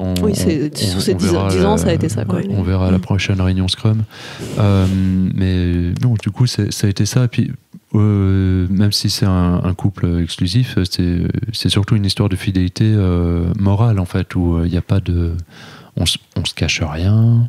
Bon, sauf quand tu vas faire un diagnostic pendant 2 ans et qu'ils s'en parler. Non, je rigole. Ou quand tu prends rendez-vous pour ta vasectomie. Ouais, j'avais oublié de t'en parler. Ouais, voilà, tu vois, c'est bon. Donc, on a nos petits trucs quand même. Vous avez vos petits trucs perso. Non, mais c'est bon, après, on en rediscute. Je crois que c'est à peu près le seul truc. En fait. Oui, c'est à peu près ça. Voilà. Mais tu vois, tu me balances le truc, donc je te le rebalance. C'était facile. Voilà, ping-pong. Mais c'est marrant cette notion de fidélité morale. J'aimerais bien savoir ce que vous mettez derrière. Par exemple, concrètement, pendant qu'on avait les enfants et qu'on faisait pas l'amour, moi, ça m'aurait pas dérangé. Je dis en rigolant, mais c'est vraiment comme ça que je le vis, d'outsourcer le sexe. Chris, franchement, s'il avait pu avoir une relation sans émotion avec quelqu'un d'autre, ça m'aurait vraiment pas dérangé. Il se trouve qu'on dormait pas, donc franchement, l'un comme l'autre, trouver quelqu'un d'autre, ajuster à quelqu'un d'autre, gérer la relation, gérer la culpabilité, même si on déculpabilisait. Franchement, c'est juste trop de boulot. C'est un moment où ma notion de la chose la plus sexy, c'était un oreiller. Donc, du coup, c'est une phase où la question, c'était pas une question, en fait. C'était juste, on était en mode survie. Cette option-là de se dire on ouvre le couple ou on assouplit les règles ou parce que j'ai pas assez de neurones pour réfléchir aussi loin. Vous n'avez pas envie de ça. C'est un oreiller, cool. Voilà, c'est tout. Ça va pas plus loin. Et puis après, on n'était pas... Et après, vous vous êtes retrouvés. Après, on s'est retrouvés. Il y a quand même cette composante où moi, de toute façon, trop la flemme de m'ajuster à quelqu'un d'autre, en fait. Enfin, c'est con, hein, mais vraiment, trop la flemme. Et voilà le romantisme. Oui, désolé. Oui. Voilà. Si tu veux le voir d'un côté romantique, c'est qu'elle est tellement bien ajustée avec toi que ça lui semble insurmontable de s'ajuster à quelqu'un d'autre. Il y a un peu de ça, et c'est là où on va rejoindre les branches. Non, mais c'est juste, peut-être dans le futur, j'en sais rien. En attendant, moi, ma sécurité, elle vient du fait que Chris me comprend et que je peux lui faire entièrement confiance. Et pour le moment, cette confiance, elle passe par une intimité psychologique qui accepte pas d'autres personnes dans notre couple. Après, on a dit qu'à la retraite, on allait faire des trucs cool. Mais on sait pas, quoi. Pour le moment, c'est comme ça. Alors, je pense que ça va être une très belle conclusion pour ce podcast. Et on laissera les auditeurs et les auditrices imaginer quels peuvent être ces trucs cool que vous ferez à la retraite. Oui, si Rocky existe encore. Voilà. À ce moment-là. Ça marche. Bon, merci à tous les deux pour cette discussion. C'était un super moment. J'ai appris plein de choses et je pense que ça va aussi apprendre des choses et intéresser plein d'autres personnes. Donc, merci pour ça. Merci. Merci. Merci à toi d'avoir écouté cet épisode d'Histoire de couple. S'il t'a plu ou fait réfléchir, n'hésite pas à en parler autour de toi et à lui mettre plein d'étoiles sur ton appli de podcast préféré. C'est ce qui permettra au reste du monde de le découvrir. Pour ne rater aucun des contenus du magazine Rocky, le mieux c'est encore de t'abonner à notre incroyable, que dis-je, exceptionnelle newsletter. Je te mets le lien dans la description de l'épisode. Si tu as toi-même une histoire de couple un peu spéciale et que tu as envie de venir nous la raconter avec ton ou ta partenaire, tu peux m'envoyer un mail à l'adresse suivante: salut@rockymag.com. Salut, ça s'écrit S-A-L-U-T, et Rockymag, R-O-C-K-I-E-M-A-G. Et sinon, en attendant le prochain épisode, tu peux aller découvrir les 2 autres podcasts du magazine, Histoire de Daron et Rocky à écouter. D'ici là, je te souhaite des journées remplies d'amour et d'eau fraîche, ou de grenadine si c'est plus ton truc. À bientôt!